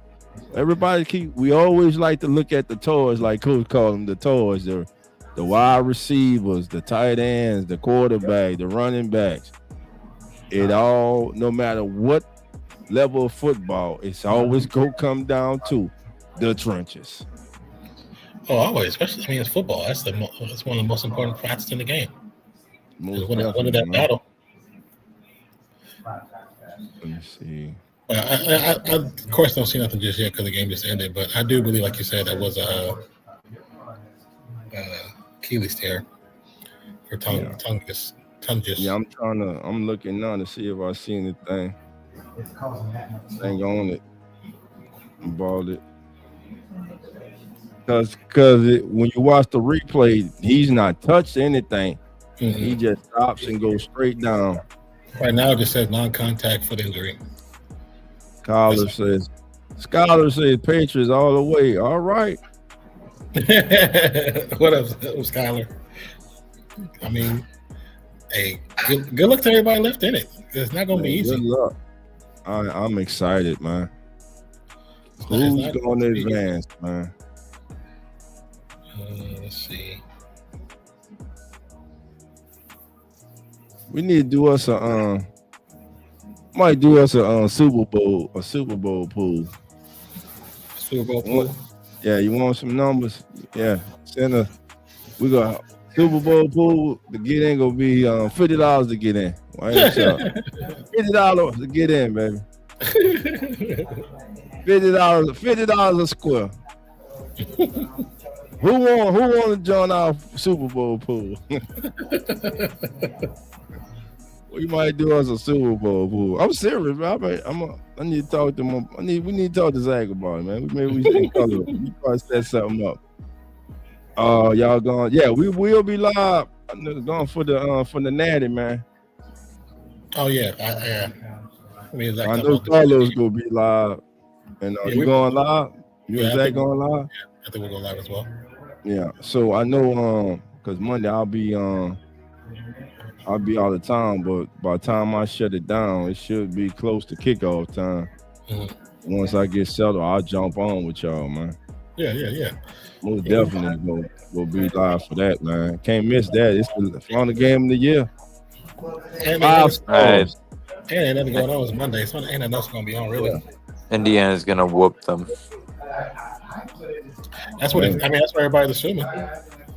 But still, like I said, this is the brightest lights. They got to show up. Is it 5-star versus 1, 2, and 3 stars? Yeah. That's why I'm loving this story, man, with Indiana. Yeah. And I think if Cincinnati stays at Indiana, I think this success is going to continue. And I think he has a chance to do what the great one in Alabama did, man. Nick Saban did in Alabama. Yeah. I think he has the opportunity to build that type of resume and program with Indiana. Yeah. Because since he's gotten there, they have gotten better and better, and now look at them.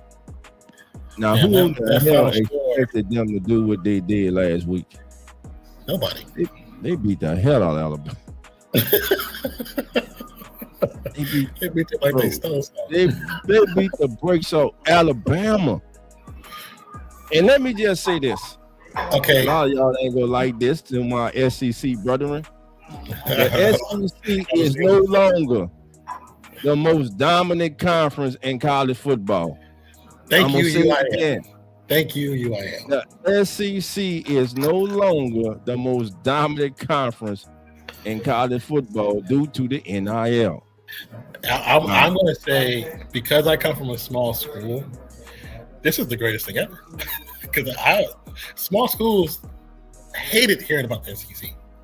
Mhm. It's like y'all had the pick of the litter for so many years, and it's like, oh, we're like the better conference. Of course you are. You've had the pick of the litter. When you've been that good ahead of everybody else, and everybody else is trying to catch up. Now it's time for them, not necessarily catch up, but just makes the playing field a little bit even, a little more even. It's just them in the Big Ten, though. But yeah, it's just it. Now, I'm gonna tell you. That's just the start. Now, there's a conference that should not be part of the Power Four. What's that? ACC. I don't care. Miami in the championship. Take Miami out of the ACC sucks.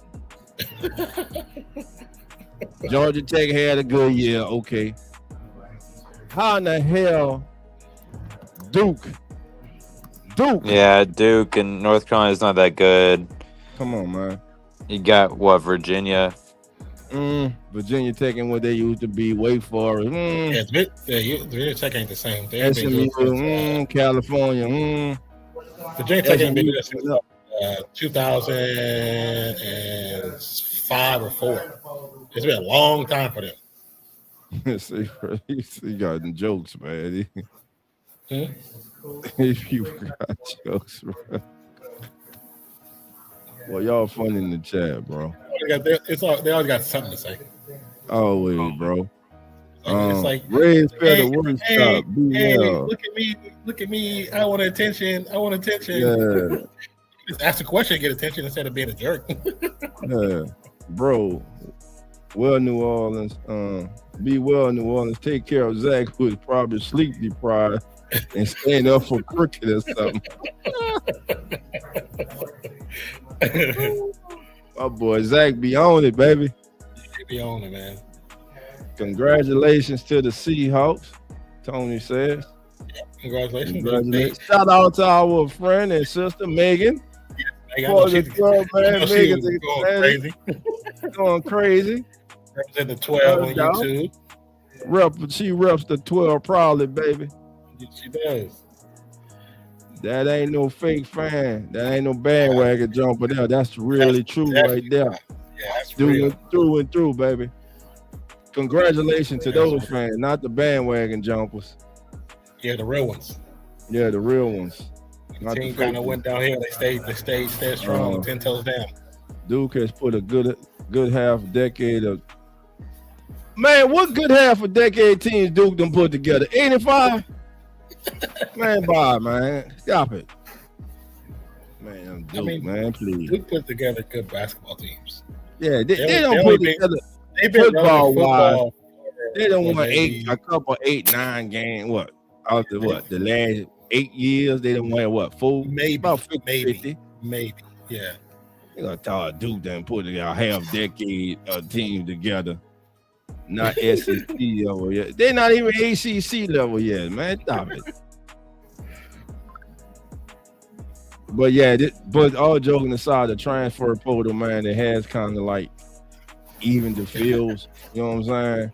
But still, it has even the fields for the big dogs, but for the smaller schools, man. And what I think, and let me know if you guys think it too. But what I have been noticing is, the group of 5 schools, they have really good players. Mm-hmm. To me, the group of 5 schools are the schools that talented young players that need to develop are going to, and then you got the big boys coming calling, after 1 year. But one thing that I see that a lot of schools are doing now in the NIL, the big schools, the Ohio States, the Michigans, the who else? LSU's, Ole Misses, Miami's. If they do get you in the NIL, they're not signing kids who just have 1 year eligibility left. Oh, yeah. They're signing kids that have multiple years of eligibility left.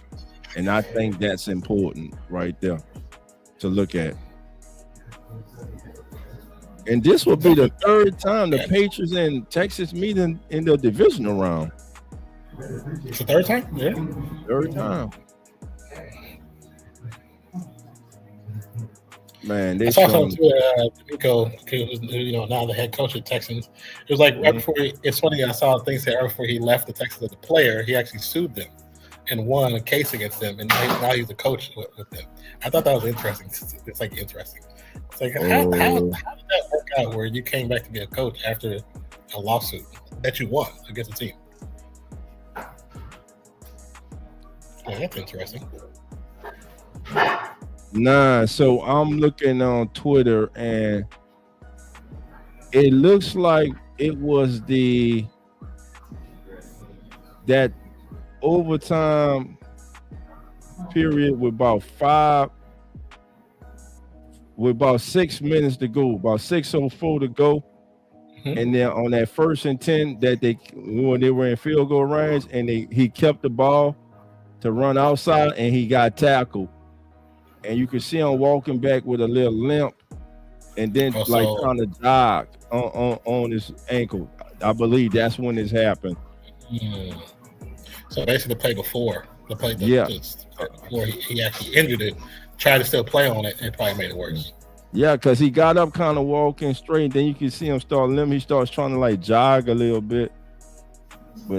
But I'm looking at to see if someone felt on it. If he got the defender, Bishop took his legs out, grabbed his ankle. So I don't know if Bishop felt.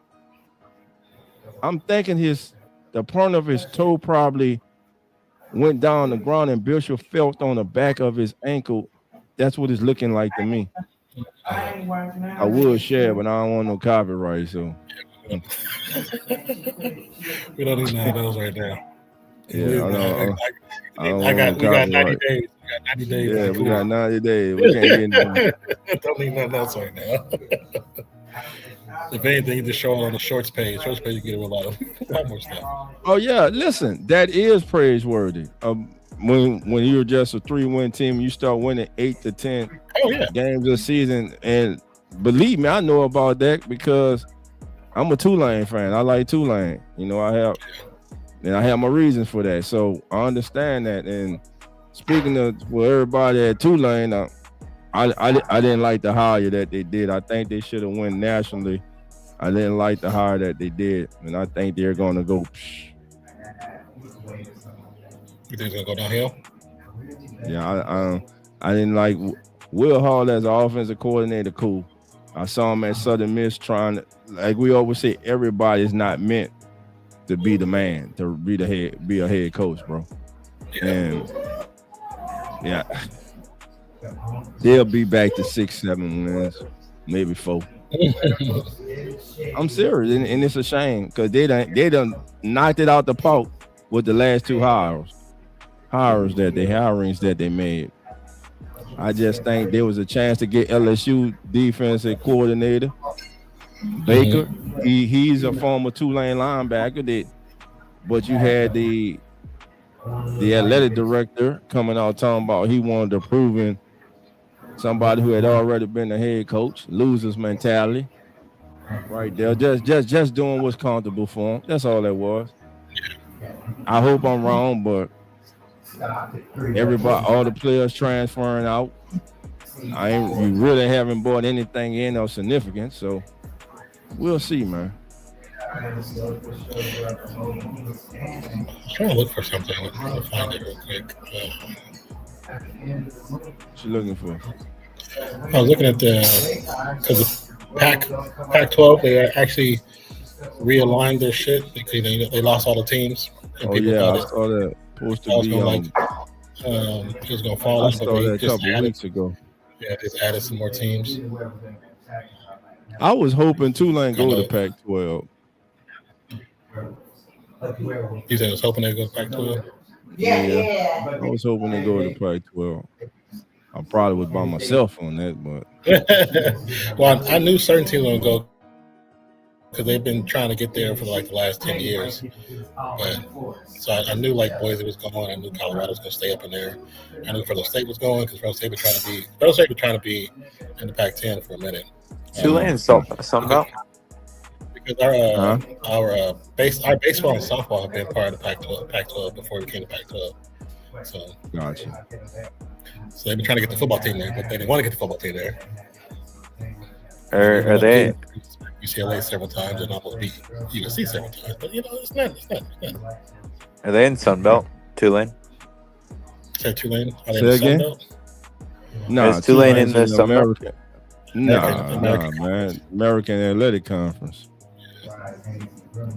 The AAC.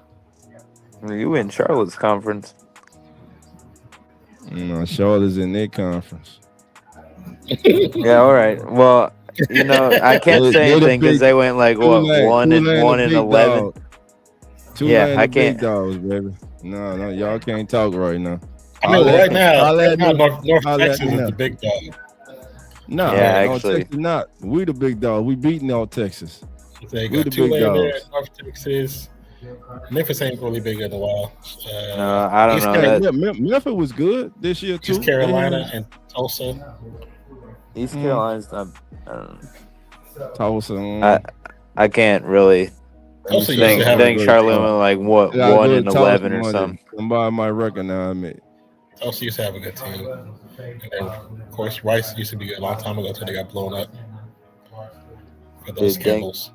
Dang, And Charlotte went remember, like they 1 had- and 11. They had South Florida left. Is South Florida there? South Yeah, Florida was South there. Florida Bulls, yeah. They gone. Houston gone. They went to the Big 12. Mhm. So they left. They had a couple of teams that have left also. But nah, the AAC, man, they've been competitive.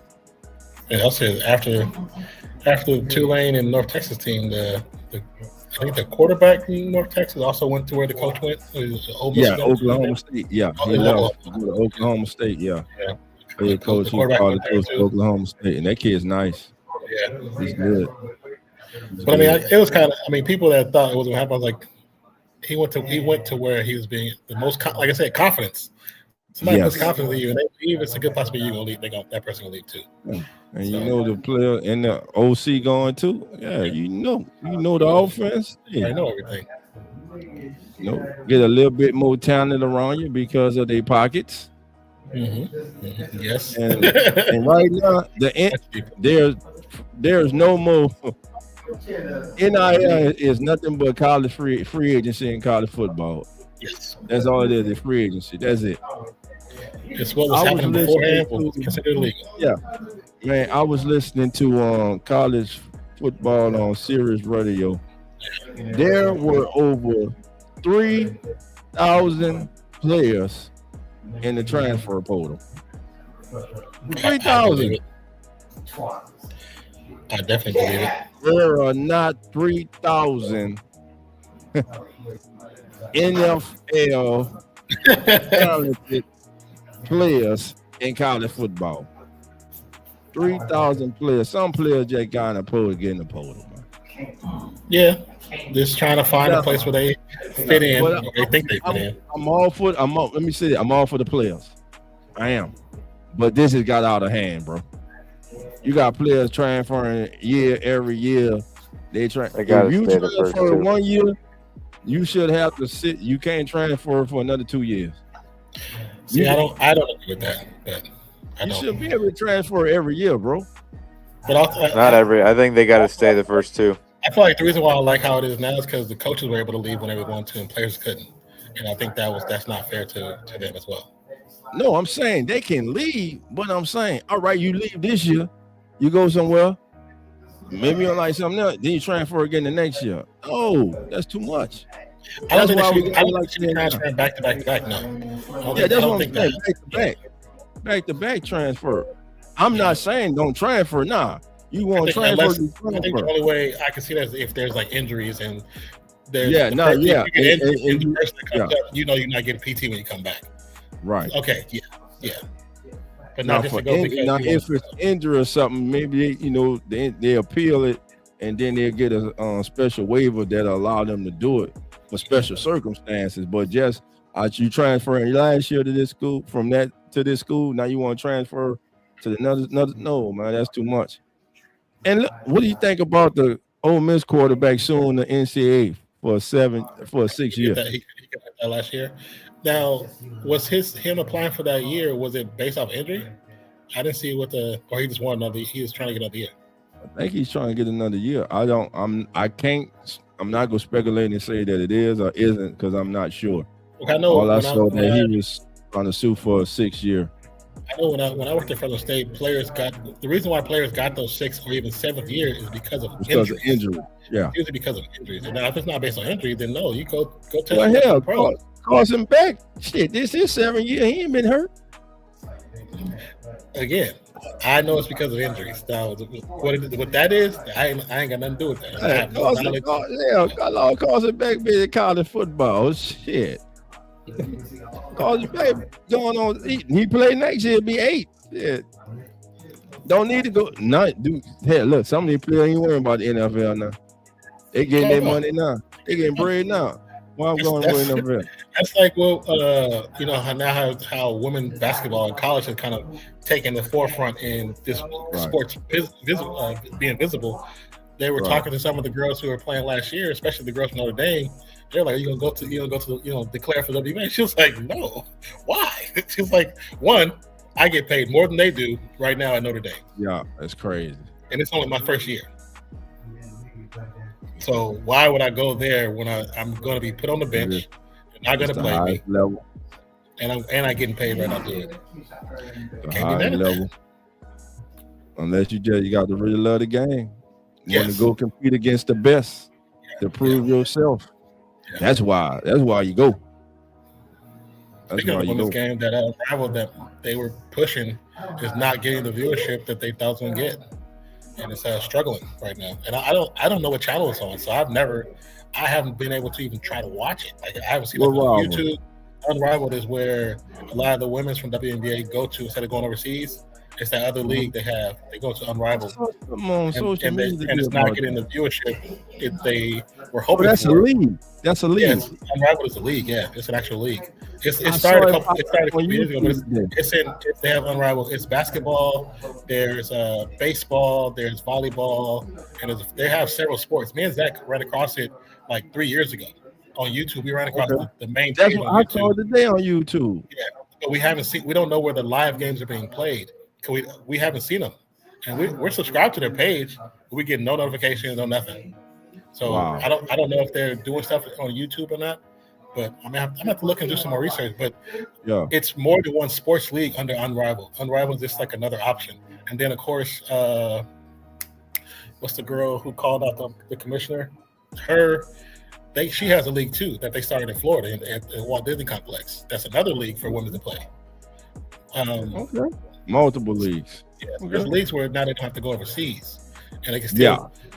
I mean, money-wise, all the leagues ain't paying competitively like that, but they're still paying them something where they don't have to go to Russia. They don't have to go to, Uzbekistan to go to play a women's league. They're getting arrested and shit. Yeah, over a seed. You know what I'm saying? Over a seed. Damn seed. Getting 15 years for a damn seed. Which is crazy, bro. Which is crazy. But, wow, that's crazy. Yeah, but I saw a quick post on X that said that they're not getting the viewership, and it's not necessarily a fail. It's just not what they were expecting. I think it's because there's no promotion for it. There's no promotion. Gotcha. Record is everything. Take it back off of it. But supposedly Paige Becker is balling though. Oh yeah, Paige. She's good, man. She's good. Hopefully they actually utilize her correctly when she come back. They're not used her at all well. Hey, let me ask you a question. When it comes to women's professional sports, should the coaches be only women? When it comes to who? Women's sports? WNBA. When it comes to professionals, WNBA, should it only be women coaches? Nah, because it shouldn't be only men coaches in the NBA. I know, but it is at the head coach position. Should only be women? Nah. Okay, I was curious. I don't think it should be, but I think we know there's been women coaches who've gotten opportunities in the pros as far as secondary and third down the bench, but never given the head coach nod. And I don't know if it's because they don't think players would respect them or they just don't agree with that move. I have no idea, but every time I look at a WNBA game or even a college women's game, I'm like, I wonder It should just be women coaches. Becky Hammond should be a coach in the NBA. Should have been a coach in the NBA Man. for a while. Yeah. But I personally thought she was in coaching waiting when Pop retired. I thought it was going to be her. Was that what they said? Didn't they say that? I thought that's what they said. Okay, I thought it was just me. When I heard that, I was like, okay, she's going to be the next head coach. And players seem to have accepted that role of her becoming the next. And respected them. And obviously, that did not happen. You know? I don't know. Yeah. I think they do need more opportunities for women in sports. There's too many really good minds out there that just should be just stuck to. You're right. You know, really too many one side of the ball. You know what I'm saying? Like one side. So right. I think it should be more opportunities. But you know. What y'all think, chat? Joshua said dads. I don't know what you're saying dads for, but okay. I don't know. If you add more words to it, it gives a thing called a complete thought. You know, once you get that complete thought, we can respond to you. We can respond to you. What about them dads? About them dads. Them dads. Them dads are on. Man. Shout out to them dads. Shout out dads. I was watching somebody do like a top 5 thing. I thought we should probably start doing something else. Just like create some interesting shorts, like top 5 worst moments. I'm about to start some controversy. I'm about to try to go viral because I'm about to start shit by Josh Allen. Overrated ass. I think you need to start that today. That today. I know.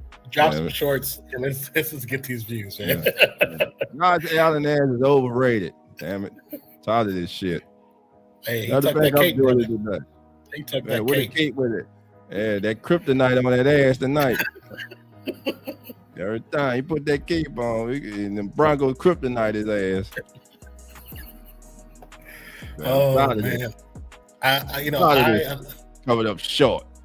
I unfortunately do believe this was his best opportunity, and I think I'm not gonna say it's gonna be his last opportunity, but as these young players have come in and shown that they are better than what they were assumed to be. Yes. I think that window might be closing faster than what we thought for this. Right. And then, like you said, don't let Mahomes come back and they have built a team better for him to come back to. That's and Joe Burrow. Yeah. Joe Burrow, they give him an offensive line that can protect them. If we have an offensive line, it's just different. It's different for him. It's different. What a bad offensive line. He still had 2 receivers over 1,000 yards. If they just give him the proper protection, he that dude, bro. That's scary. He's scary. Lamar win. Yeah. Lamar win, bro.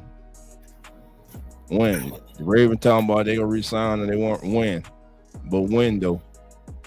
Do you resign him to like a multi-year contract, or do you say, "Hey, look, we like you, but we want to see if you really can do it"?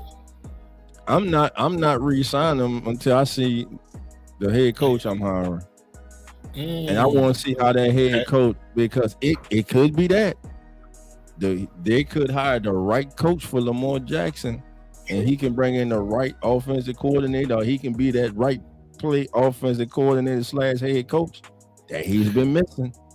My problem with Lamar Jackson, I said it right when we started coming in sports, and is that it was 2 seasons ago in the playoffs where it looked like, to me, he quit because they just weren't doing anything. And I feel like, is that his problem? He gets to a certain point, and where he can't do it by himself, he doesn't play to his full potential. Because, I can't run for 75 yards. I can't outmaneuver everybody. I can't do what I normally do. I'm not going to really put it all out there.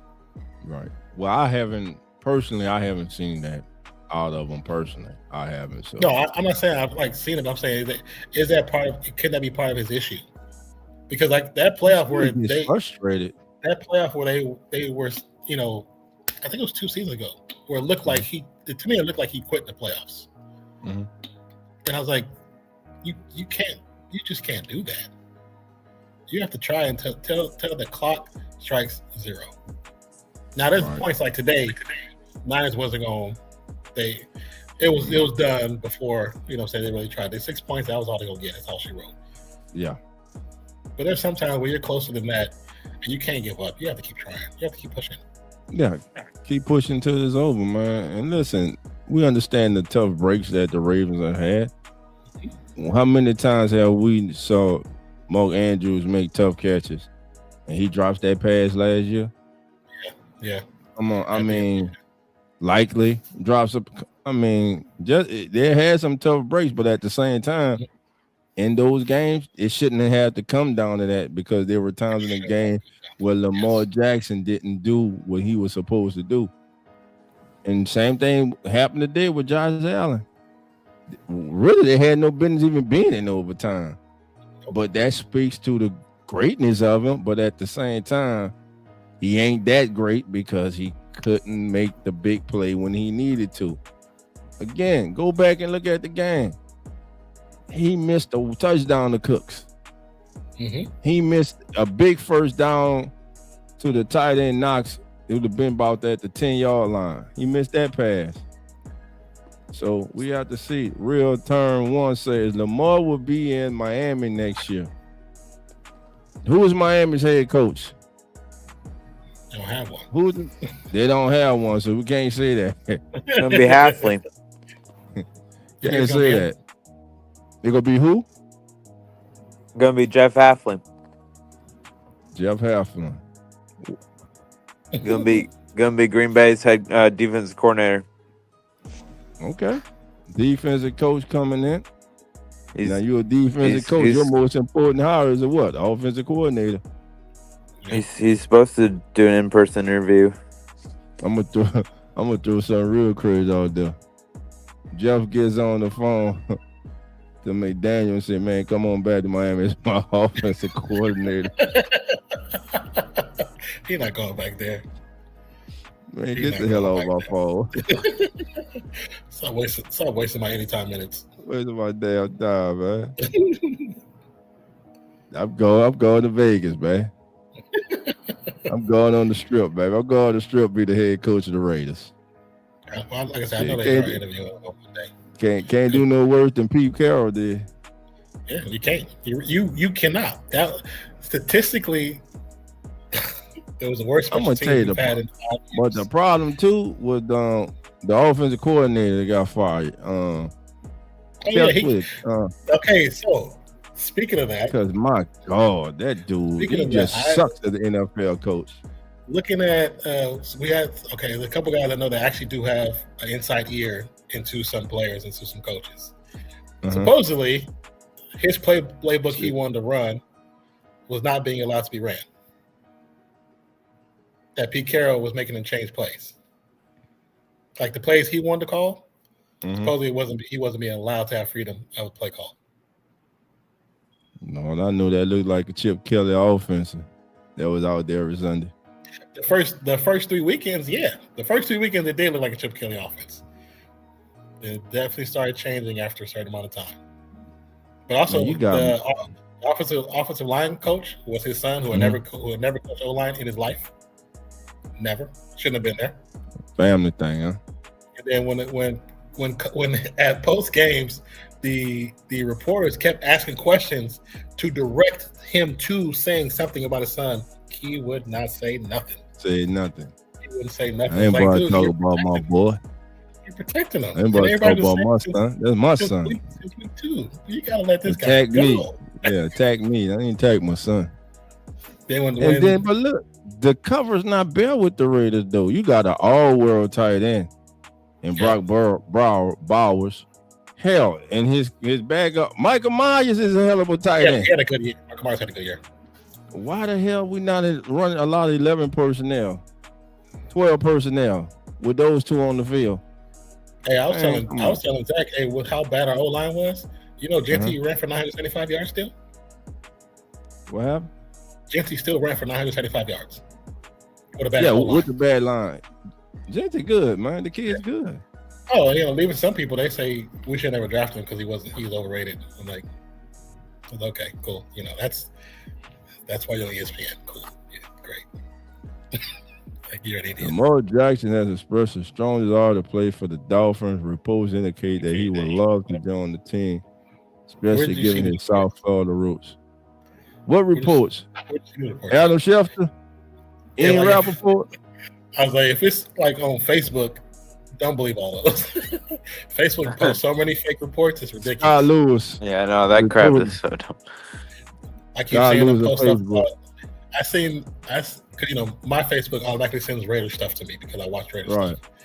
I get so many posts saying, "Oh, Max Crosby said this," or Trey Tucker said this. I'm like, I know he never said this. There's no way he would put that information out. There's no way he would put that information out. And then it's just this big article, and you don't get any information. Yeah. Click on there. No link to click to, nothing to read the article. Where you getting it from, brother? I report put those damn profiles so quick. I'm like, this is okay. He said Ian Rappaport reported it. Okay. You suck too. I don't know why he would want to go there. I guess if that's a true thing, go home. That's what he want to do. If he homesick. Go home. Miami, what you giving up for him? What you mean? And you're gonna have to eat a whole lot of money. Tua ain't going nowhere. I'm telling y'all now. That cap hit gonna be too much. Let me see. He'll be damn near $100 million, I believe. Close to $100 million they got to eat to get rid of Tua. That was a bad contract. That was a bad contract. They probably won't be able to get out of that till next year, unless they just do like the Broncos did when they just ate that contract with Russell Wilson. Should take their meds. You might be, bro. You need to take your meds then. Take your meds tonight. Facebook playoffs. Facebook. He's averaging 53 million. Credible reports. Guaranteed at signing. He guaranteed 93. His practical guarantee is 167 million. Yeah, how much you got to give up to get him? That's ridiculous. His contract going into 2020. So what's the date? Are you doing over the cap? Look at over the cap. They'll give you the day money hit if you're cutting everything. I'm looking at Sport Track. I'm trying to see where it's at. Oh yeah, Sport Track. Oh yeah, cap. Let's see, pull it up. Because it's a real significant hit for the Dolphins. Dead cap is 99 million. So again, $100 million back to get rid of Tua. They gonna sit him on the contract. He gonna have to sit. Who gonna trade for him? Who gonna trade for that? Man, if they trade for that, that means Miami's gonna eat half of the contract themselves. They're gonna pay for half the contract. They're gonna have to. Because no team's taking $45 million on their own. Hell no. For a quarterback that you're not sure is going to be able to play the next 3 years. Yeah, that's exactly too much, bro. I said after that second concussion that he should have been done because they made Steve Young got two major concussions and they made him retire. That man Tua got concussions in college. He got concussions I think he got 2 in college. So that's 4. He shouldn't be playing anymore. It's now a health thing. That's a personal health thing. I don't care. Okay, you got your sportsmanship and you want to play. Yeah, but you can think about your life, your family, your kids, your future. You want to at least remember the next couple of years, brother.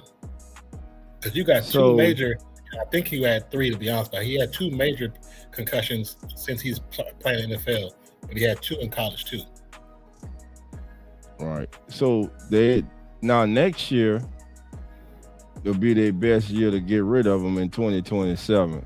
Because as you said, his day money and the cap savings, if he's cut before June the 1st, the day money is the $99,200,000. Day money will be $42,932,353. Now that's before June the 1st. If he is cut post June the 1st, the day money is $67,400,000. and they in the negative by 11,130. They're in the red at 11,132,353. So now, then, let's say he's traded before then. So Okay. if they trade him, the day money is $45 million. They save the $11 million. But who the hell is gonna take on the $45 million? Like you were saying, that's before June the 1st. Now trading him before June the 1st, their money is $13,400,000. They say the cap saving is $42 million. Now that's to trade him after. That's post June 1st. Oh. Pre June 1st, they'll be in the red for $11,067,647. Now, if they restructure him, their money would be zero, and they will save $30 million. It'll be a $30 million, $428,000 cap saving for them. They'll be in the green. Yeah, I think if you hear them if you hear them come out with a restructuring of his contract, they're going to get rid of him. Yeah, because they're going to probably put some kind of thing. Oh, just attend tryouts or attend workouts or something, and you get that $45 million up front, so they can get rid of it, and then just eat the other half. Right. So they'll probably restructure his contract to be moved, just like the Falcons did with the Cousins. Well, yeah. Yeah. I mean, 20 touchdowns this year, 15 intercepts. A QB rating of 88.5, which his lowest QB rating was in 2020 of 87.1. Completion percentage has went up. His completion percentage went up in 2024 to almost 73%. Might as well say because he was at 72.9. This year dipped down to 67.7%. His completion percentage. So interesting that his completions actually go up when Tyreek Hill doesn't play. That's weird, ain't it? I always notice that he throws less interceptions too when Tyreek Hill doesn't play. Because he's not trying to force the ball to him. Trying to force the ball to Tyreek Hill. Yes, that's what it is. He's not trying to force that ball. The Real Time says they were proud to restructure his contract to be moved, just like the Falcons did with Cousins. Cousins still with the Falcons. I think what he's saying too is just the restructuring part, like the Falcons, but I think they're gonna try to move on. If they restructure, I think they're definitely gonna try to move him. Yeah, restructure, push the money down, turn it to like signing bonus. I mean, it's not their best option, but like we said, they still got they got Zach Wilson, the quarterback, who's only getting paid $3 million, and then it ain't much. They're gonna have the first pick in the draft, Zach Wilson. They also got Quinn Ewers. No, I'm saying they have a quarterback option. It's not like they don't have any quarterback. So if they restructure, Zach Wilson ain't better than Quinn Ewers, man. I'm not saying he is. I'm just saying they have. I know what you're saying.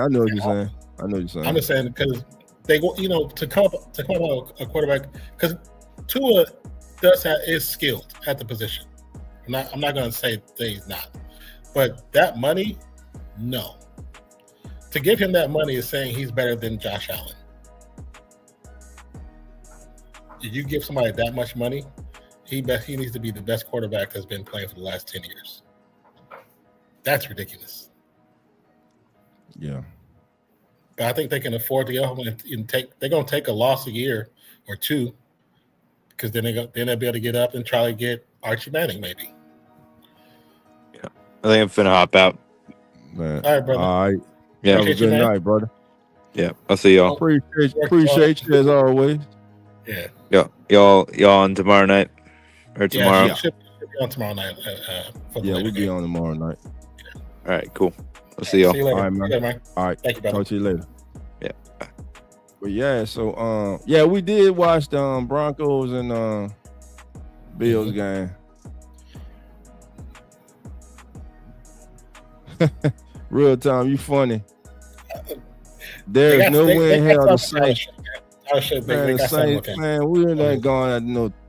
Man, we didn't have Tyler Shuck. We wouldn't go out to no tour, man. Nobody want no damn tour, man. Like, come on, man. Stop it, bro. No, that's something you cannot talk to me about, brother. I know that for a fact. And I ain't just whistling Dixie on that, brother. Let me see. Man, I'm about to get off here myself. So that's saying in college he had one documented concussion, even though that's more important as kids' health. I mean, it's just his health out there. That's the most important thing, man. Yeah.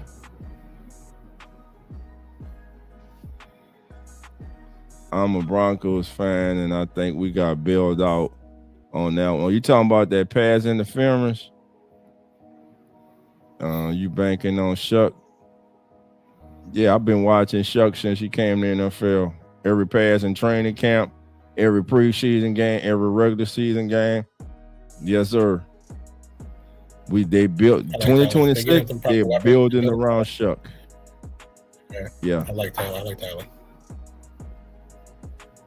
Kind of think we got bailed out on that one.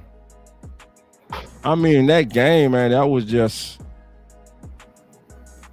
I don't know. Look, when they slowed down the do you think that was a pass interference on White? I have to go back and look at some different you're talking about. I don't remember. I get it out of my head now. the one in overtime that led to the field goal. Davis White. Is that the one he got there before the ball? He got there before the ball. Yeah, when they slowed it down, that was pass interference. Yeah, because he got there before the ball got there. Yeah, he says the pick and the PI felt weird, but hey, I won't complain.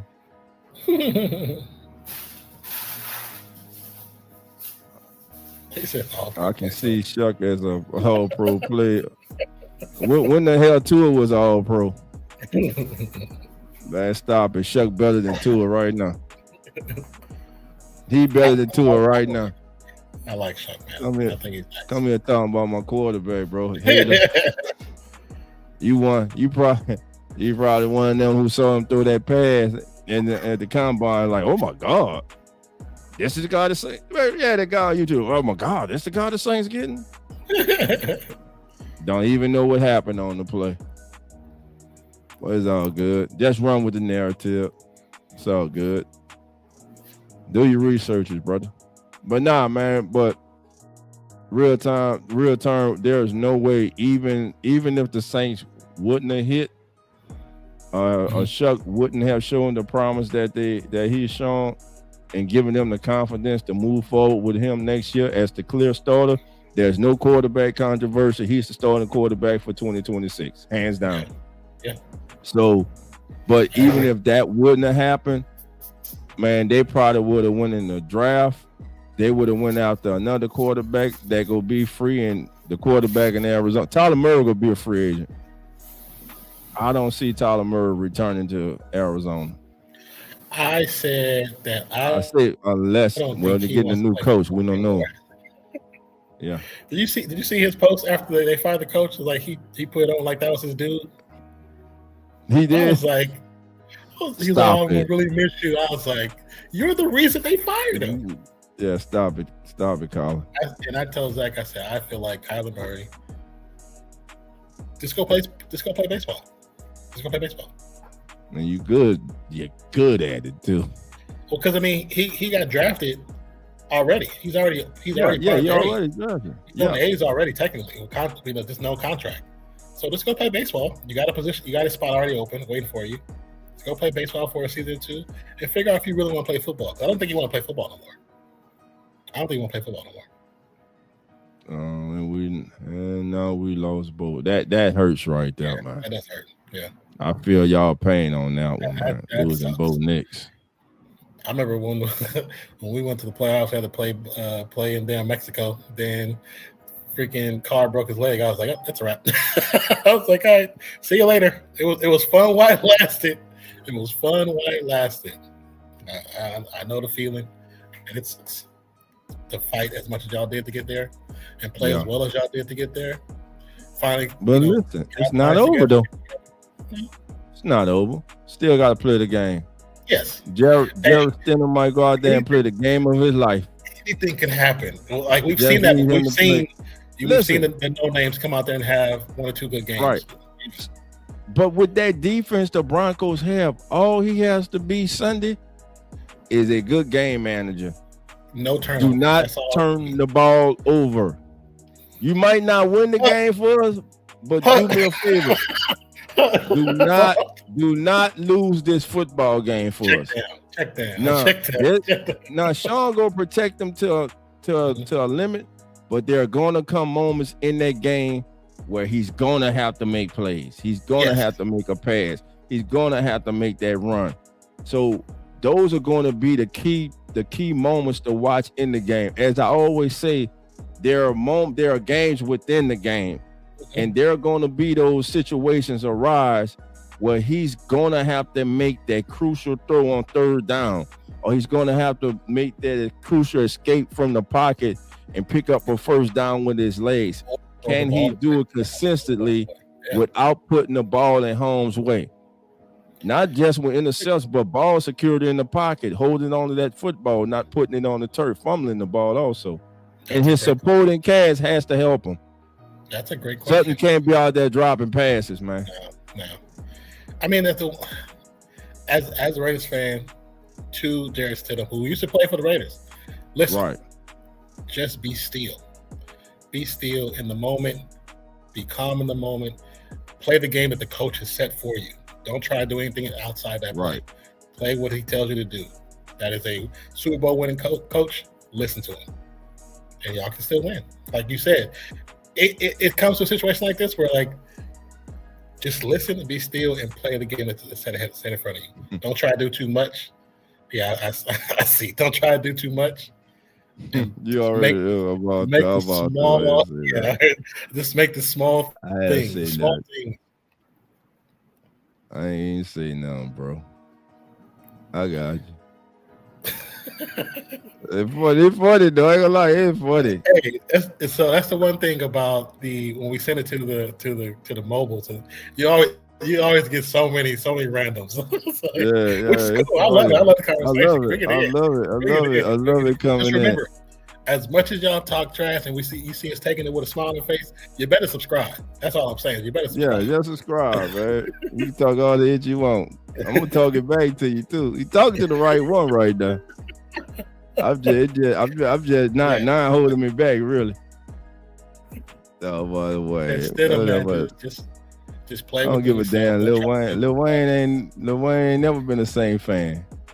You know how many people in New Orleans that not Saint fans? Boy, I don't think I've ever seen him acting like that. Nah, he never did. I always like the Packers. Which is interesting. I always thought that was interesting. That's like with Snoop Dogg being a Steelers fan. I'm like, you a Steelers fan? Where the hell that come from? Man, all the Cowboy fans in New Orleans. Oh yeah, there's a lot of Raiders fans in Texas. I love that part. I love that part. Hey, walk around. I seen some OGs with the classic starter jackets from the 70s. I was like, my cuz, man, R.I.P. to my big cuz. He was a diehard Raider fan. Loved the Raiders. I mean, diehard. Roy was a straight Raider fan through and through. You know what I'm saying? My cuz loved his Raiders, man. That was one of the reasons. He's the reason I started watching the Raiders, because my big cuz was a Raiders fan. Yeah, that's what's up.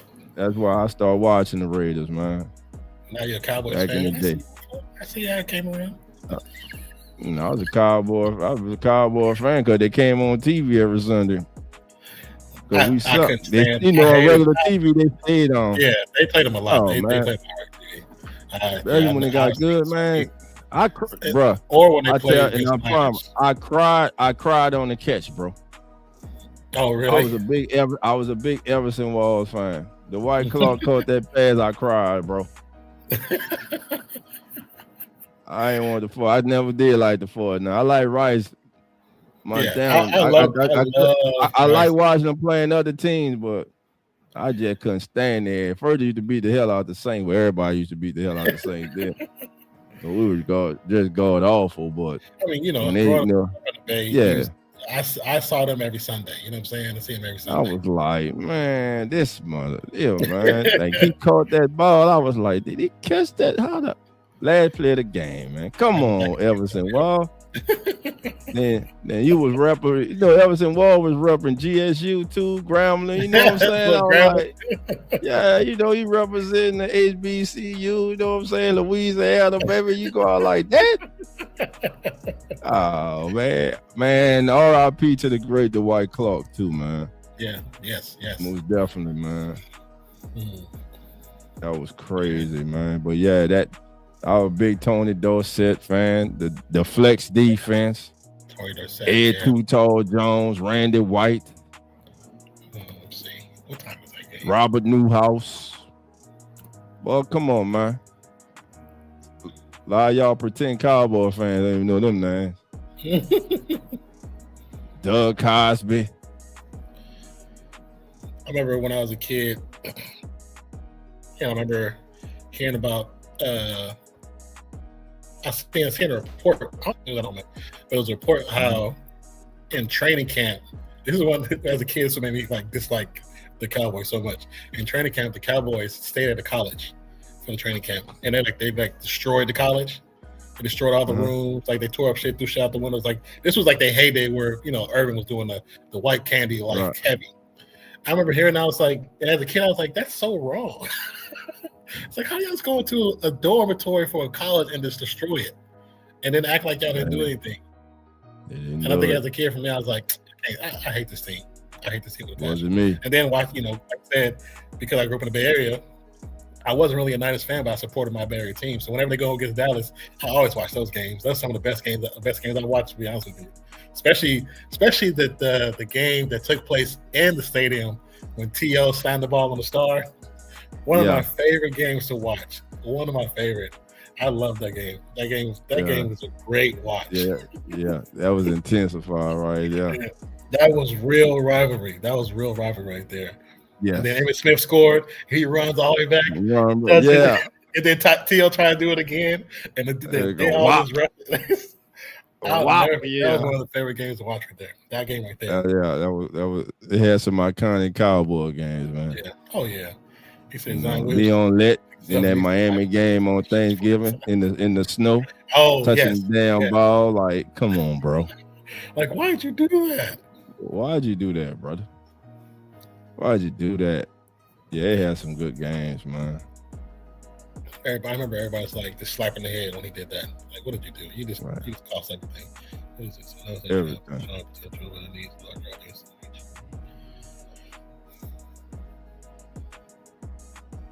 Oh, it's one of those boxes. Okay. It says Zion Williamson's gumbo thick stuff. Oh, that's crazy. Boy. Boy. Oh, they said protect Chuck's blind side. Not gumbo thick is crazy.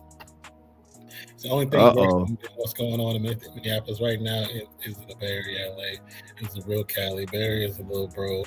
They copy at least. Hysterical. Oh, you're funny. If you really understood, how old are you? You're a child. Because if you younger than 30, you don't know what really starts California. We create the culture. Y'all might follow. We create it. Yeah. Tell them now. Yeah. We were just having this conversation, me and my sister. Bay Area starts the culture, brother. We are the wave. You just think you're riding it. I like that. But no, it's fun, boy. Well, I tell you, later we stay on. We gonna get them weirdos. And like I said, I don't care. I like it though. Subscribe. Whatever channel you're watching from, you need subscribe to those channels. That's it, man. We have fun like this all the time. Subscribe. If it's a Fandemic page, subscribe. If it's on Twitter, you better follow us on Twitter. Follow us. Follow us. Yeah. Shit, Facebook. It don't matter. And Twitch. Did you guys watch the game first one? Good, but the 49ers game had great potential and turned out what it turned out to be. Niners just at the bed. But the game before turned out to be much better than how it started. But at the same time, like Duff's saying, Bill shot themselves in the foot. Well, Josh Allen shot himself in the foot. Yeah. Can't turn the ball over like that, man, and expect to win. Not in the playoffs, not divisional round. Yeah. And it was crazy because the weekend before, they were talking about how all in these playoffs, how statistically he's this great. You know, he's like first and second and everything. It's like, that's cool. That's cool to be first and second and everything. But to lose like the way he did, it's terrible. He's like, help build the Golden Gate Bridge. I ain't that old. Damn. That's old as shit. I ain't there. Alcatraz was closed, brother. When I was born. When I was born, Alcatraz was closed. Crazy, man.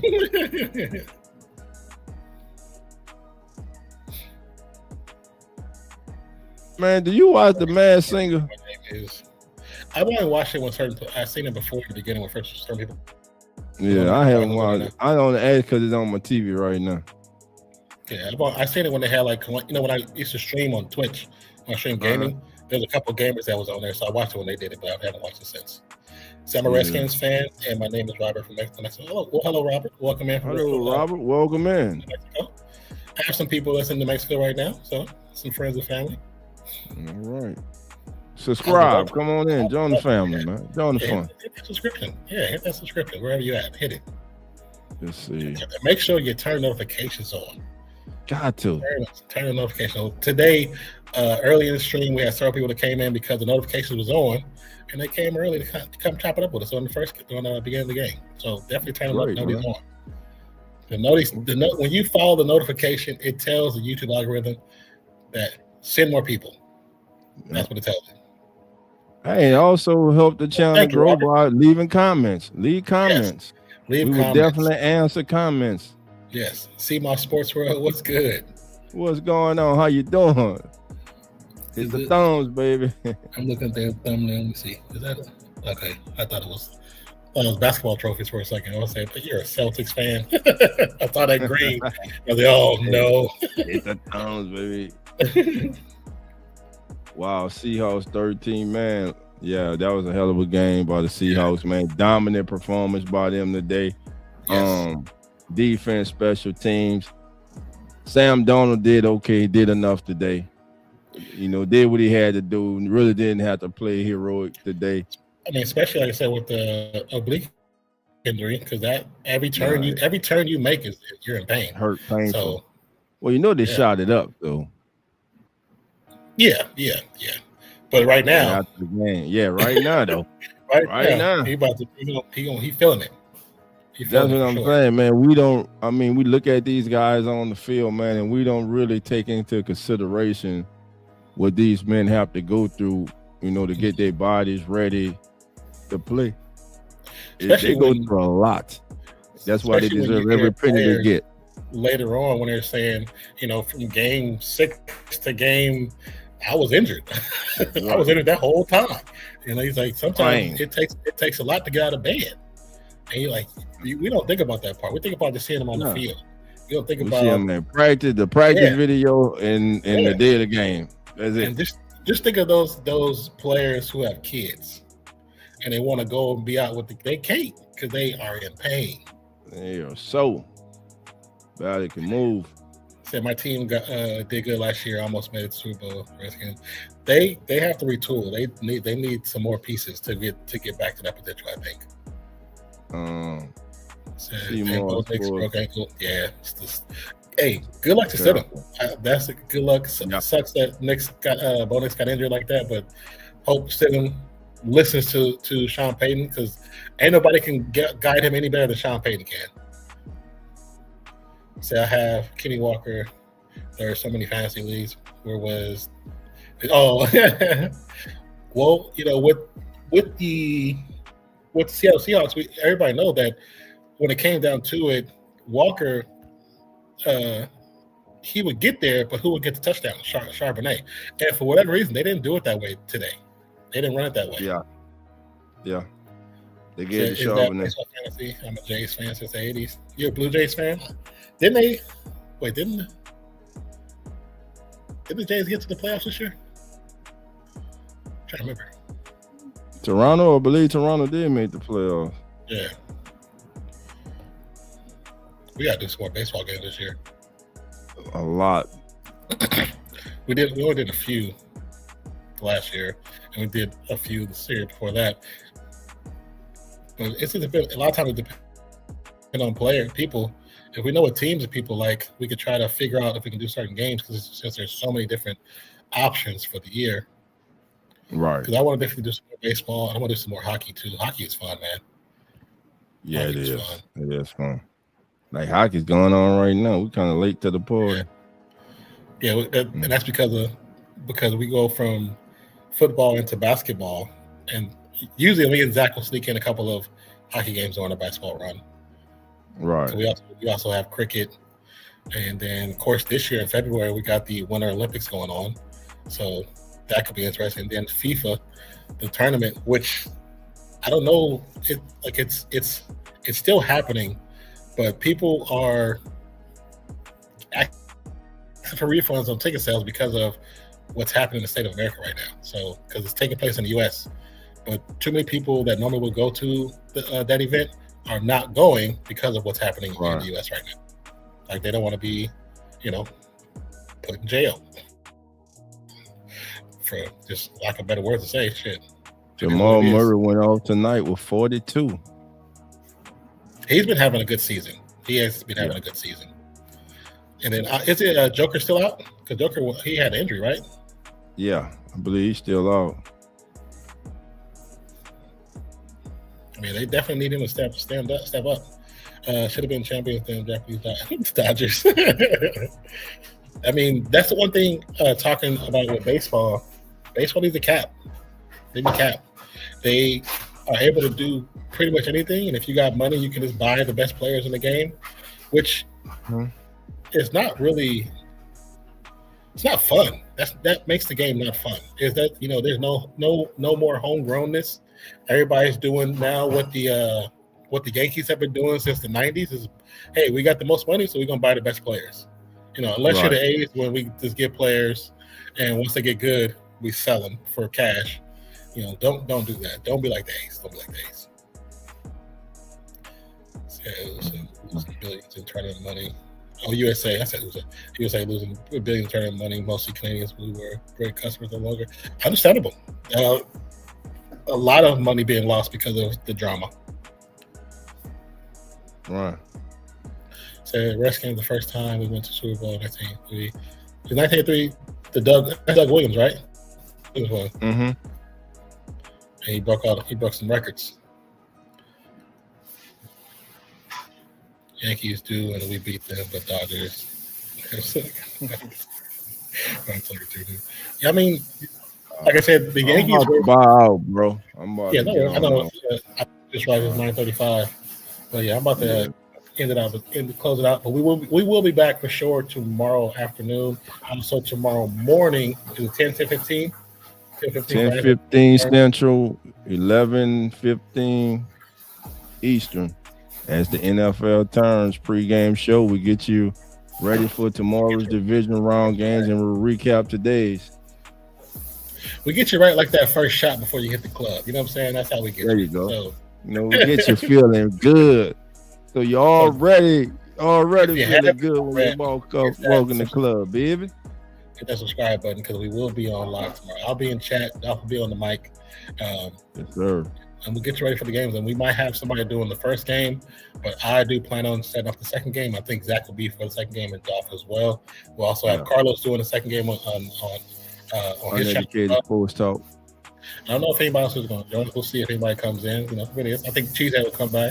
But since Chicago bad weather, Chicago always got bad weather. They're doing it fine. But I like it because it makes for good football. It does. Makes for some good controversy, man. Let's have fun. Really good games. That's it. But this has been another production of Come On In Sports, brought to you, Real Fans Sports. My name is Nonpfixion. This is my brother, Dolph. We appreciate you. We love you guys. If you haven't already, hit that subscribe button. Turn notifications on, all the way on, not just personal. Not personalized, put it to on, all. Take it on. On. And like I said, we'll be back tomorrow morning and tomorrow afternoon. And then we'll be back also on Monday for Indiana and the big game. College football, College football championship. The U. So, appreciate you. Love you guys. And we'll Thank catch you. y'all next. Peace out, y'all. Peace out.